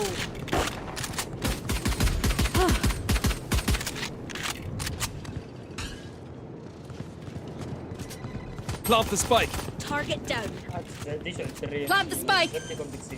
That's 3. Our carrier's dead. Spike down A. نضرب العزة. One enemy remaining. I got the spike. Reloading. هذا كله زاد كل Just tell me where they are, Sova. I'll take it from there. الدراري فرصة واش تندير؟ لا ما درتش فرصة. فين بروج ولا بوستير؟ تصدق خرا. خلي الدراري. بوستير عندي النكس. انا مسيف. Reloading. وانا مسيفي ما كسيتش الحشرة. I have the spike. I Spike got the drop. spike. Reloading. Dropping smokes. Trevor! Got the spike! Enemy spotted A. Feeling sight. Blasting! Reloading. Reloading. Reloading. Cutting their vision. One down. ماضي.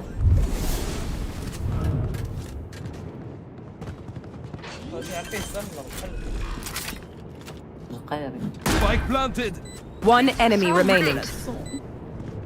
Revealing area. كتلورك هذيك بزاف. طاقة كيسبوها. عندي بوت عندي. كانت مورايا مش They're all dead? I have more tests to run. The monsters that Fade commands are imitations at best. She does not frighten me. Can I get this? Thanks.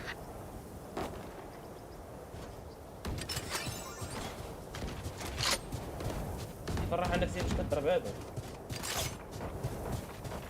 اجي دير راح الحباس. Reloading. واقيلا جدات.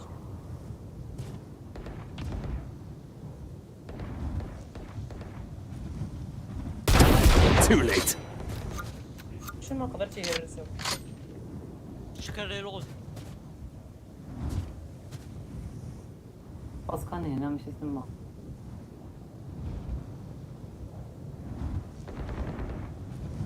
الناس كيف كيديروا الدارينا. Right here. Perfect accuracy. ما شاء شكليري لا. One enemy remaining. الله. هذا كاس لحظة هذا تجيب الله خسر. بلونت هو صافر عندك سبايك. Carrier's شوف down. انت بلونت. Spike down A. I got the spike. Last player standing. سطاني يا خويا سطاني نيشان. باك سايد باك سايد.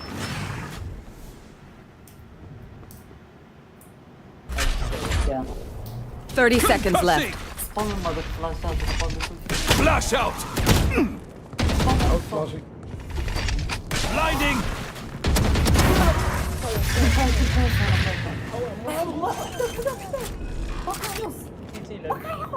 They're starting to panic. ما بلونت I can feel their pulse quickening from درت شي لاعبين مع كرة فاندالا كنجو. Can I get this? Thanks.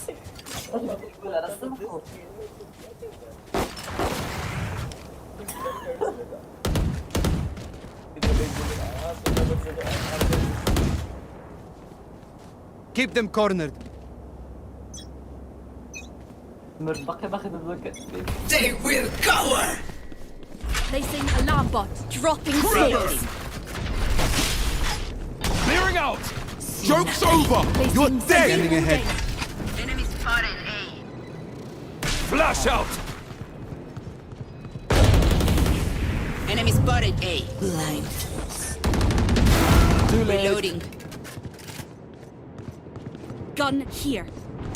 Enemy Enemy spotted A. My ult is ready. Got the spike! Refreshing. Placing swarm grenade. Enemy spotted Right there. Spike down A. Back like I never left. Last player standing. Targets destroyed.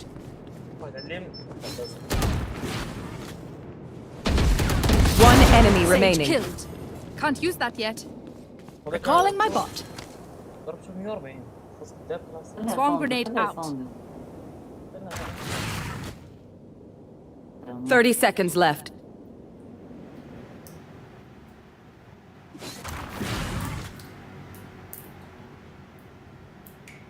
Clutch. I had to focus for a second. I can hear them hollering for their mammies for here. عليه براس الدراجون. Need a drop. طلع طلع Need a drop. طلع ضربتك شد ورا. Thank you. طلع. زايد صوت. اجلو طلب طلب طلب. دير شي بلاصه الدراس. Reloading.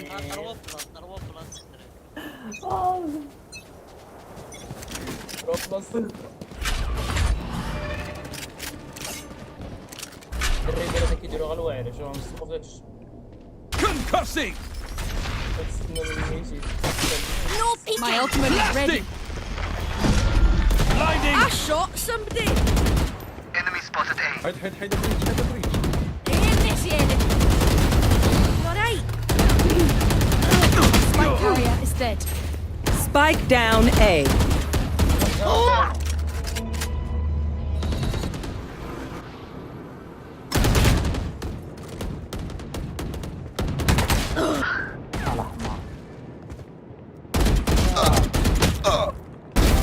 Silence. One enemy remaining.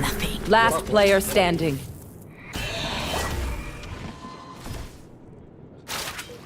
كيكا كيكا راه مشى السايت. خرج من الجال الاخر خرج من الجال الاخر سلبي.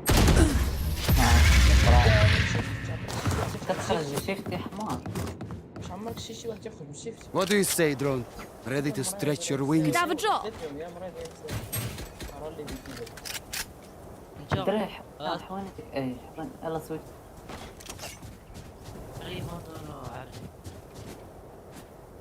والدراري ويلا. Right there.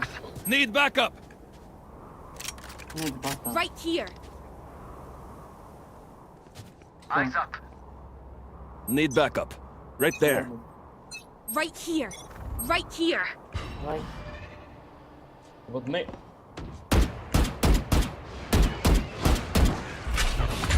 كيف تقبض فيني؟ Trevor! انا صاحبي اللي ولا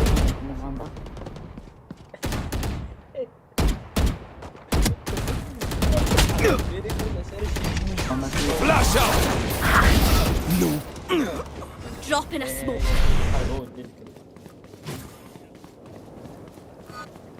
بس قتلت شي جوي. The hunt begins.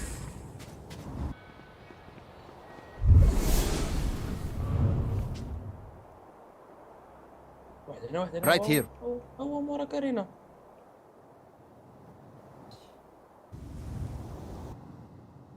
تشيك. Still in sight. Cutting their vision. Deploying drone. Carrier is dead. Spike down B. Last player standing. 30 seconds left. You will not kill Revealing my area. ally. There they are. My ult is ready.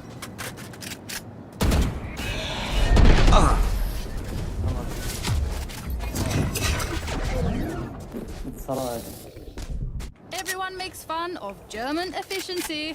Ha ha. Just keep laughing as you use all my gear. جوج مرات كلاتشات ليهم هاد الريناد ما داتنيش دابا ريناد داتني كلوف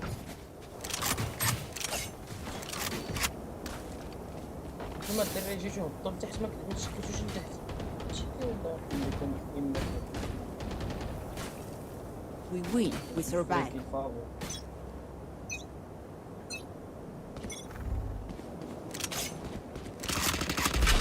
Reloading. Cutting their vision. Reloading. Clearing out. Scanning ahead.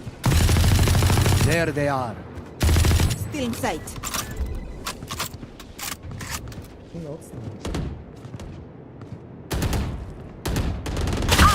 Run.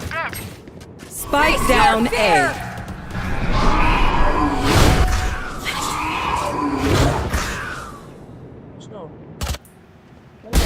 Good. Placing sentry. Turrets destroyed. Last player standing.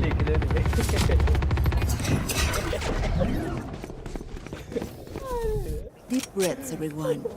Your hearts are pounding. والله الا شو قسما بالله باش تدقق جاتني شفت ناكلك ديك الكلاك اللي شفت انا شفت كلاني والله الا والله حتى عادي شنو بديت كنشوف الفيلم ديالي باش نشوف كيفاش وقف نشوف كيفاش يلعب زعما شكون يقتلني طيب Track them down. معاك القديم معاك لعبت غضوض لا يشتري فيه لا ذاك دابا بقات فيه 17 بدا ترينات Die. Gun here. Forever. Reloading. Blinding. ادخل اضع السكينه صافي اجي تركينا فيه ما فهمتش اصاحبي واش السبايك فين والله ما فهمت اصاحبي ولا انا هاد الحبس عرفتي بلايند فيها سبايك انا السبايك ابرو امك Enemy spotted A. Spikes here. ما سير رينا سرقت هذيك كيجيو لك الدم Turret down. You had your fun. راك مسالي My turn. Let's go.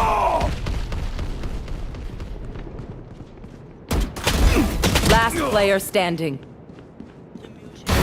Terminated. 30 seconds left. No peeking.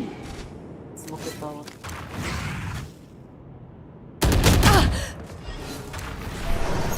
Placing swarm grenade. I got the spike. 10 seconds left. One enemy remaining. Got 3. My ultimate is ready.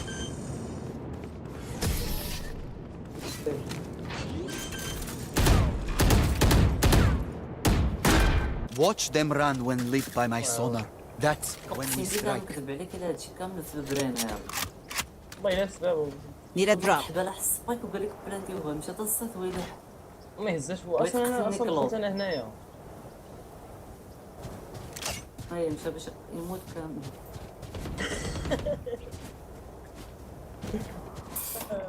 بالنية Break away. زينك تجي راح النفسية Reloading. انا تلعب قلب في البرنامج راح النفسية Concussing. They will cover. Blasting. Reloading.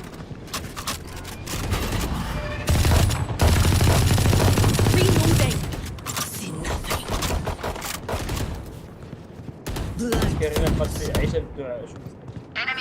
Our spike carrier is dead.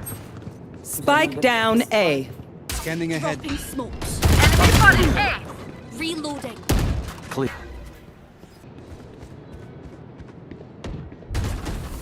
Reloading. Powers out. I am the hunter. Killed. Last player standing. Joke's over! You're dead! Ah, turret down. فينيكس شو دابا معايا تبقى فيه غير 100. خلاص هو الله مسكين ديما تبقى فيه حاجه بحال هكا. سبايك وطير. 30 seconds left. ضربت سموكر. Drop in a smoke.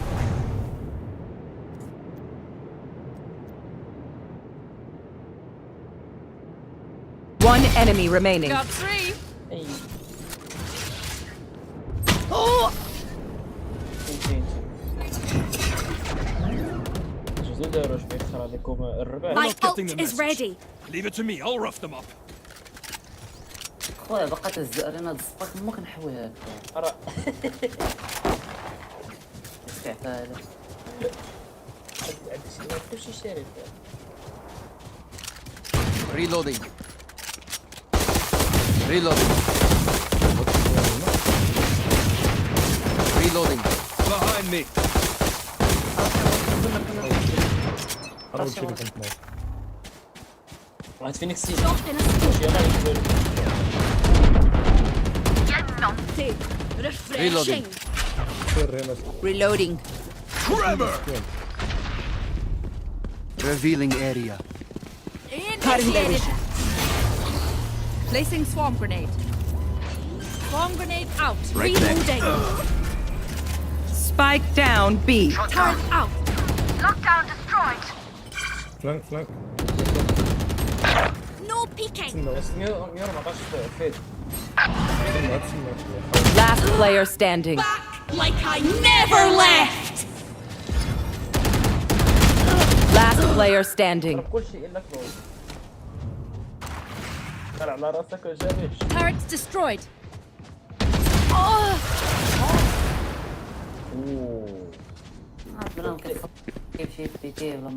Don't be spending too many brain cells figuring them out. Overthinking is دريت just as من bad فوق as صوب غير كويس سي فون دولار هنايا. سي فون دولار. Need a صوب غير drop. كويس سي فون دولار عطيني. Thanks. وين انا ديالك؟ Can I get this? عليك فراسك الضرب. ها ثقيله صافي تحسي بحال صراحه زوين في اوبي زوين في اوبي. Enemy spotted A. رجع ايوه واحد السيج هنا. Enemy spotted B. Still inside.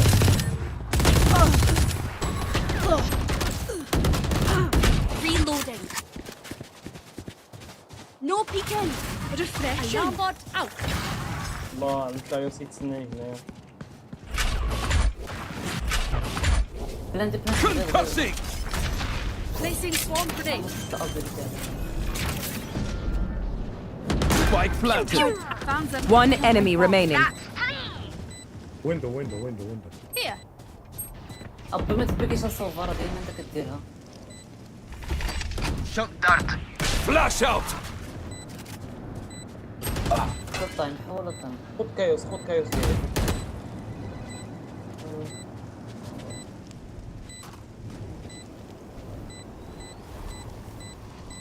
انا نسموكها طبون ما تشوت. صافي خليه صافي سيروا خليه غيموت بحال الكلب.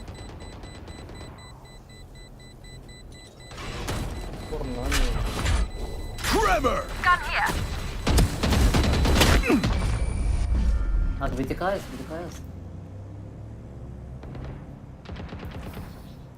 Last round in the half. Spend what you got. Need a drop. Reloading. Can I get this? شري لي ما عنديش لاست راوند.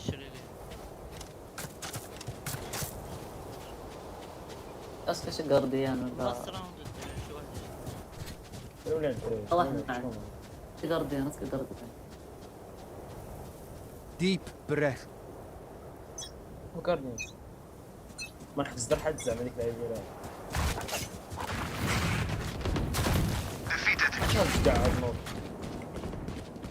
Reloading. No smoke. Turrets destroyed. كانت في السموك في السموك. Blinding!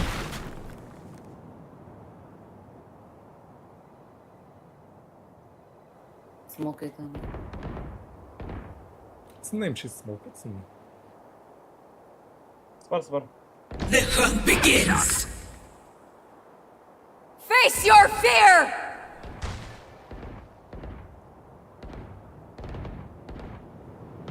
Got one. One enemy remaining. Concussing! Clearing out! يلا Kill everyone, and our job gets a whole lot easier. My ult is ready. Switching sides. درت لنا الدريه. My quiver is never full.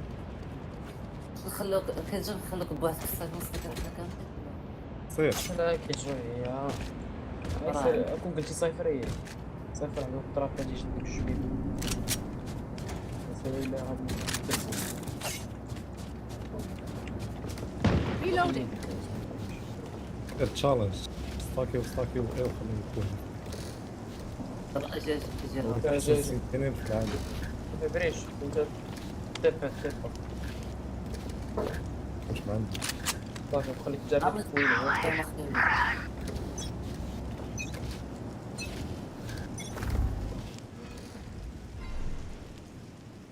مقصد. Goodbye. Flash out! فينيكس اي كياخذ واحد كياخذ الأرض اي.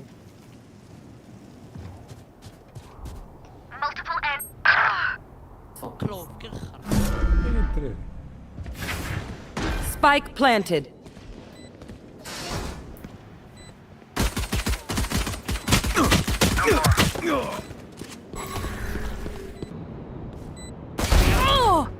بجوج من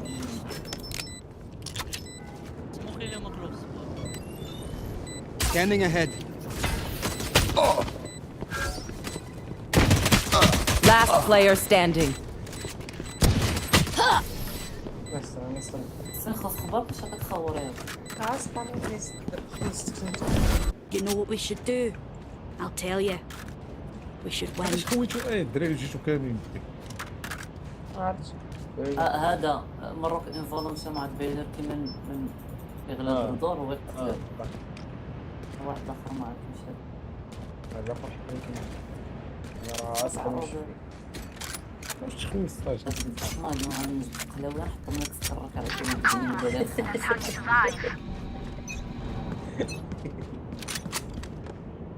Scanning ahead.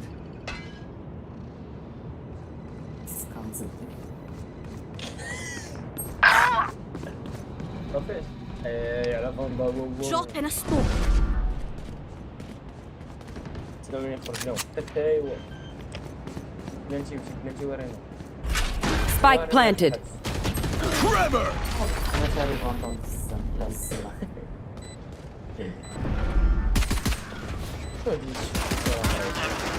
سير امرك سير موت سير موت سير هو بعد من Blinding! Last player standing. Flawless.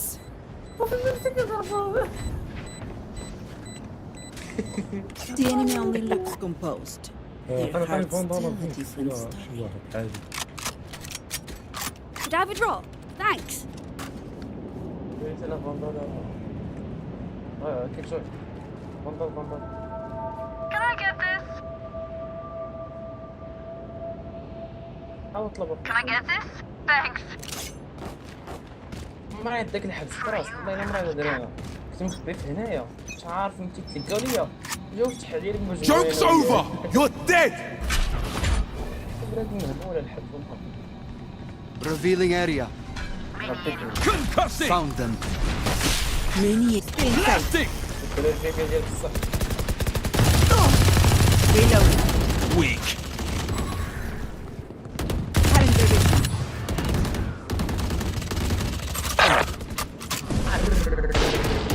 I'm here. Enemy spotted A. Dusted.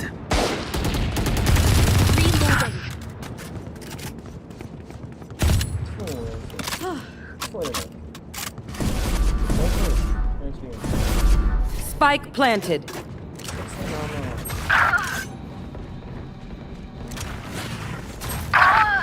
Last player standing. بلا بوشي ابي ما بوشي داك فينيكس بغا يدير له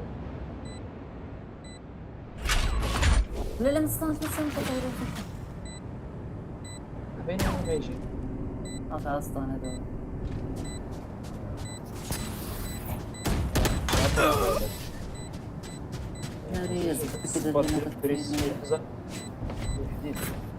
A bow and arrow is old-fashioned. Sometimes old ways are best. هذا لا بابا هذا لا بابا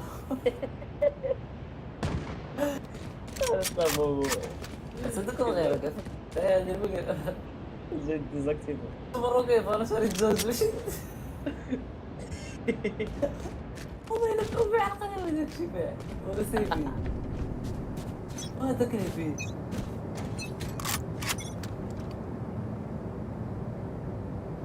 والله الا هرب بس اشترك يجي هنا Flash out!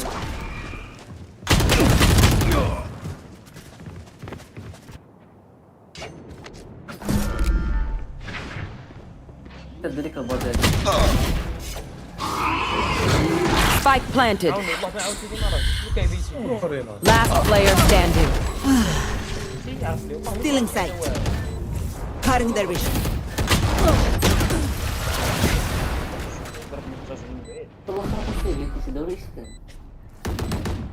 One downside to being immortal. I can't play dead. انا حيت السليب انا صافي والله تنحيد Placing sentry.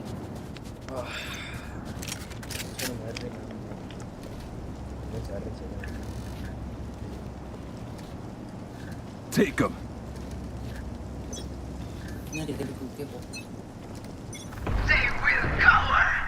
Joke's over! You're dead! Blinding! Enemy tagged.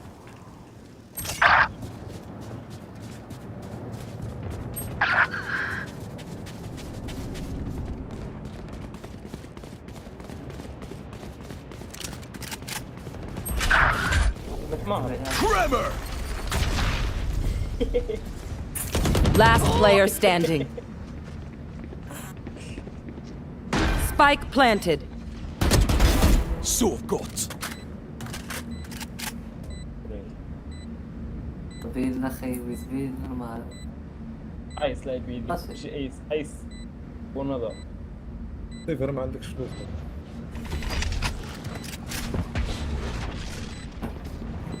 انا نسموكي Drop in a smoke.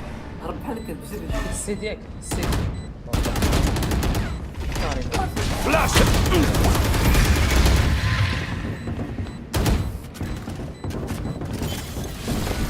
Enemies close. Eyes up. دايما ما تصورش على اليهود اصاحبي اليهود هذا راه زيرو لعبوا في اوف انج اصاحبي لعبوا هادشي مثلا في لعب هنا لعب هنا بلا ما ضربش كي تشوف دابا مثلا هاد الرينا ديالنا ضربوه قلت لك ما لعبش ديالي سوما كتصير انا لعبت ديال سنتات Placing sentry. والله انا لعبت صفر اللي والله يكون لعبت صفر هذا ما في انا نصت سنه ايه هنايا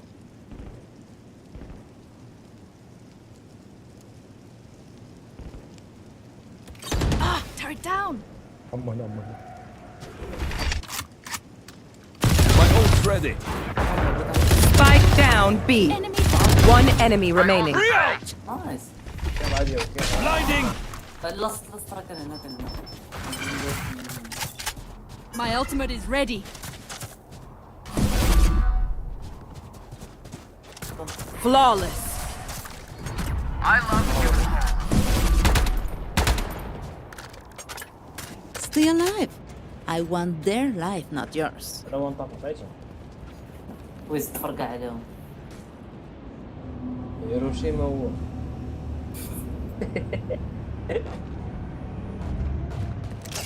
الله يكرم خويا حد لما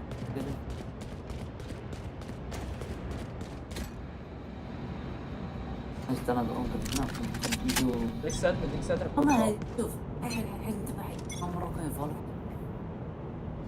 Revealing area. Drop in a smoke. Reloading. Enemy spotted. B. No peeking. Reloading. دابا ديك الكلوف ديالها الهدف ديالها هو يدي واحد وتمشي تعاونو. دابا الهدف ديالها دارتو. The hunt begins. إلا واش بي بلانشي Impeccable kill. Concussing!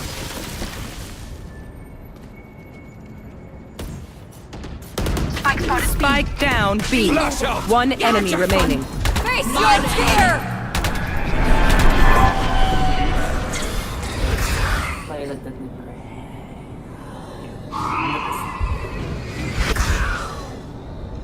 سخو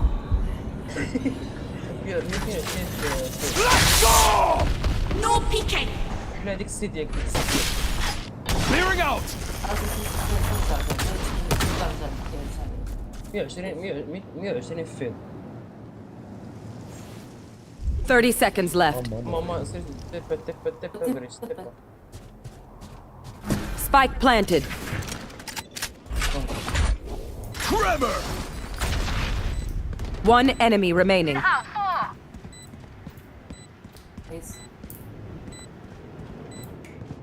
Last player standing. على طايمي هذا تلعب ما شاء الله شوف عاد تمشي لهاد البلاصه فين مات هنا في بينغيت اللي كتلقى الكايوس تجيبو شوف ما تعطي حتى واحد لعب بيه انت ها هو I hate waiting. صافي خليه Let's do this! قلت لك فين ضربتها هاد ديك فيد ورتها مورا الحال انا ضربتها هاد والله انا واحد نمشي فتي وكلشي في الاخر نقتل عاد فينهم تعال Inni skärselden. رينا راه كتبكي هنا كتقتل الكلوف هذا هو الدور تاعك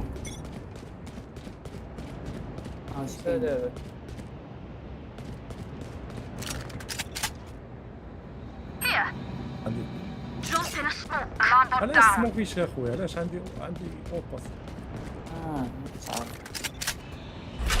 انا اخذ سوبر Concussing! Blasting!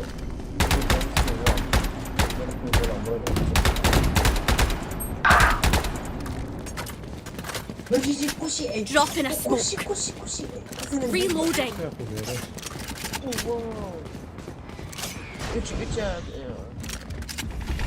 Still in sight. Blinding! Cutting their vision. Spike planted.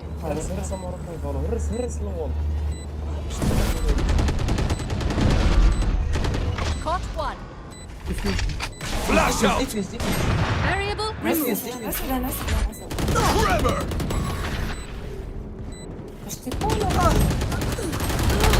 Observe my inventions. My ult is ready. Fusion cells. Okay, my arms are good. We can go. قاش سموكي سموكي عندي لويس عندك واش تشري ليها فرونت جاي نشري Thanks. بريد رجع الاير شوف We win. We survive. طب شي شريفه Can I get this?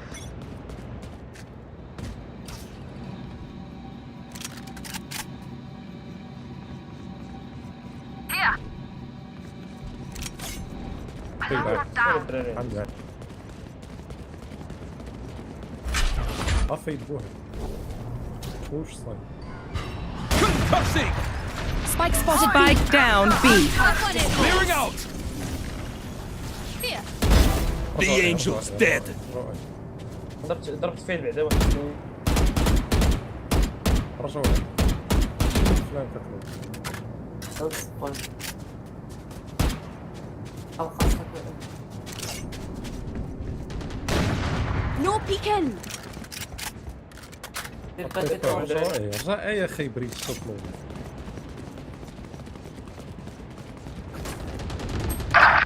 علاش كنقول لك اخويا رجع. Face your fear.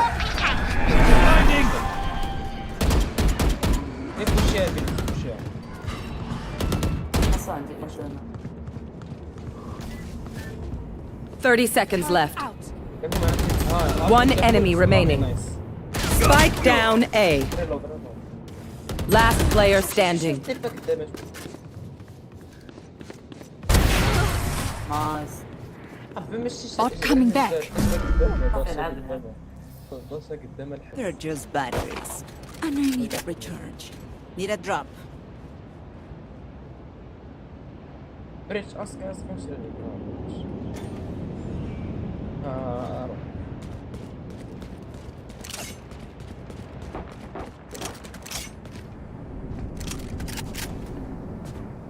سقناك اصاحبي.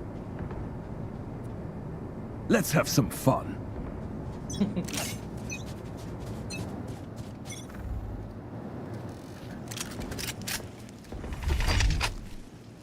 Flash out! انا مع ابو غادي ندير شي. Joke's over! You're dead! Multiple enemies A. Enemy spotted in. Back like I never left. Spike planted. Taken out. You had your fun. My turn. Finished. Tremor! Blinding!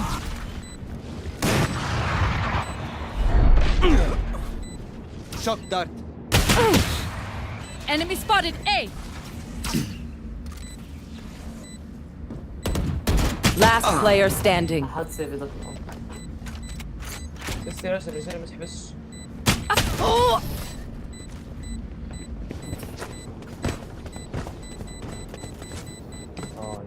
Match point. As much as this world hurt me, it's mine. And I will kill to defend it. سير لعبوا 3 في بي سي وانا نلعب انا نبقى معاك ديسترا بلوس.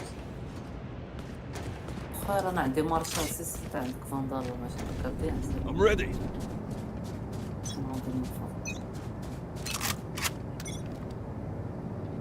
They will cover. Here. سموكين هنا. خليكم نتوما بجوجكم. Precise.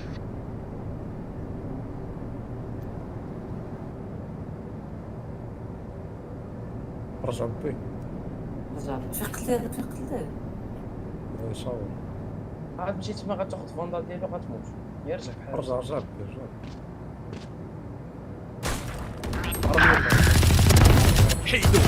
Shock dart. Concussing! Shock dart. You will not kill my ally. Reloading. جاي بريتش. Enemy spotted A. ما مشكل جاي. Here. Enemy down.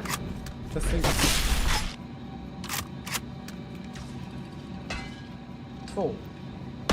Deleted. My ultimate is ready. 30 seconds left. Turret out. علاش خويا شوف بي كان. انا نمشي ندافع. Spike planted. مشكلة انا. صبر نخشوا في دقة واحدة. جوج. Initiated. Tremor! Multiple enemies. One enemy remaining. واري.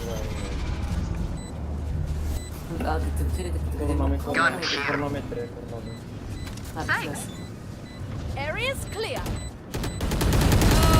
Reload. Gun here. Observe my inventions. Gun here. If you're not being shot at, you're doing something wrong. Reloading. Need a drop. خير الدراري وحده نجيبهم. كنشوف فرا خليتك في فرا خليتي راه صاحبي. بقاو يديروا ما عنديش. Need a drop. الحبس ما عندوش تقعدوا في بكر ديك الساعة كل واحد بكر.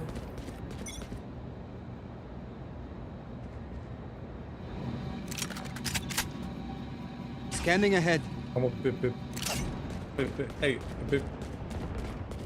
خلاص ضربتي سموكي تاكلو بس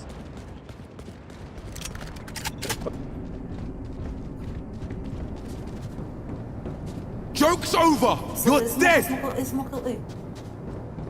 اسمك ايه؟ ايه جوج اش كي بلانتيو برانتيو ايه؟ Spike planted. Enemy spotted A.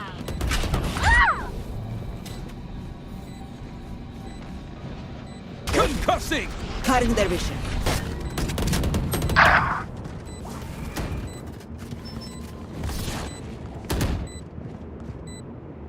Drop in a smoke. Headshot. That's a kill. One enemy remaining. I can't look. Please don't blow up. Dancing vacuum deactivated.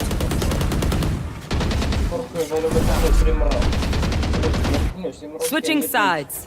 Overtime. Act on my intel. Don't give them time to اش نديرو خويا التعليمات هي ثلاثة يمشيو معايا من هنا للبار ونتمشاو وجوج يتسناو تما خليونا حنا نبوشيو هنا عاد نبوشيو نتوما خلينا حنا نبوشيو بانوا يلا حنا اللي عندنا سبايك ولا لا؟ حنا اللي عندنا سبايك شفتو نتوما معاه اجي معايا بريد شيفت انت ما تبانش هذا دابا عندنا سبايك شنو من نفايتيو ونكونوا غادي ندخلوا وفين سموكي فين وحاول تكليريو لامس بريتش حاول تمشيو سطاني وفلاشي لامس كليري خليك في اللامس Oh shite, I lost my pet rock. ما تبانش تسناو نتوما بريتش بروب ما تبانوش سري جوالات هنا داك عندك يكون سدت على فينيكس ماشي شوف تسنى تيمشي له تسنى غنخليكم تما خليكم الاول رجع اللور No.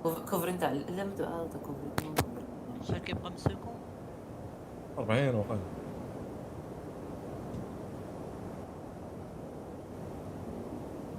عاد طايح الوول سموكي ديك الجوله يصيب شي كلشي طاح الغلط انا في الميني ماب يلا سموكي يلا نبوشي Dropping smokes.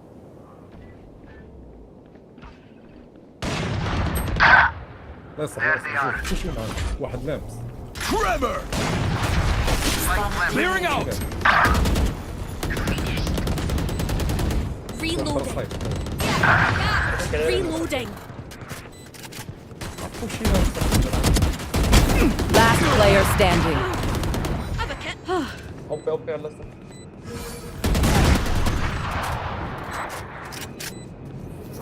One enemy remaining. ديفيوزر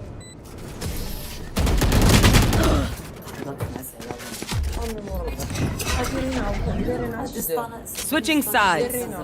Match point. They look like us, but are they us? I have so many questions. لا دوز دارك نسمكو طايلرين راه ماي كنا نمشيو للبيع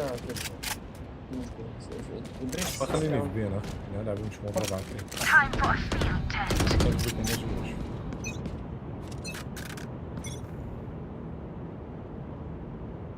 Revealing area.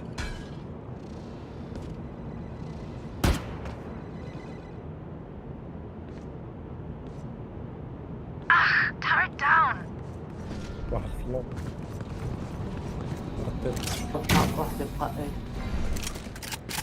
سموكر ايه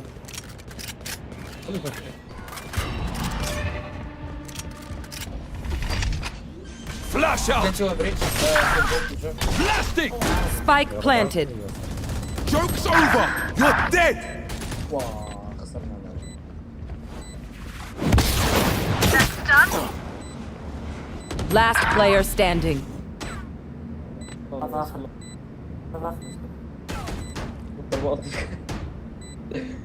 فاش راك ميت ولا لا كنعرف فين راه دابا كنا لقينا شي طرح اخر والله ولا Blinding. Attackers win. ما كاينش الدراري ما كاينش الدراري شي حاجه البنونه خليكم في تيكا.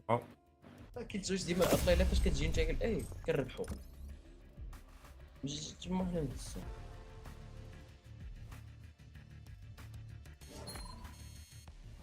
تلانسا ولا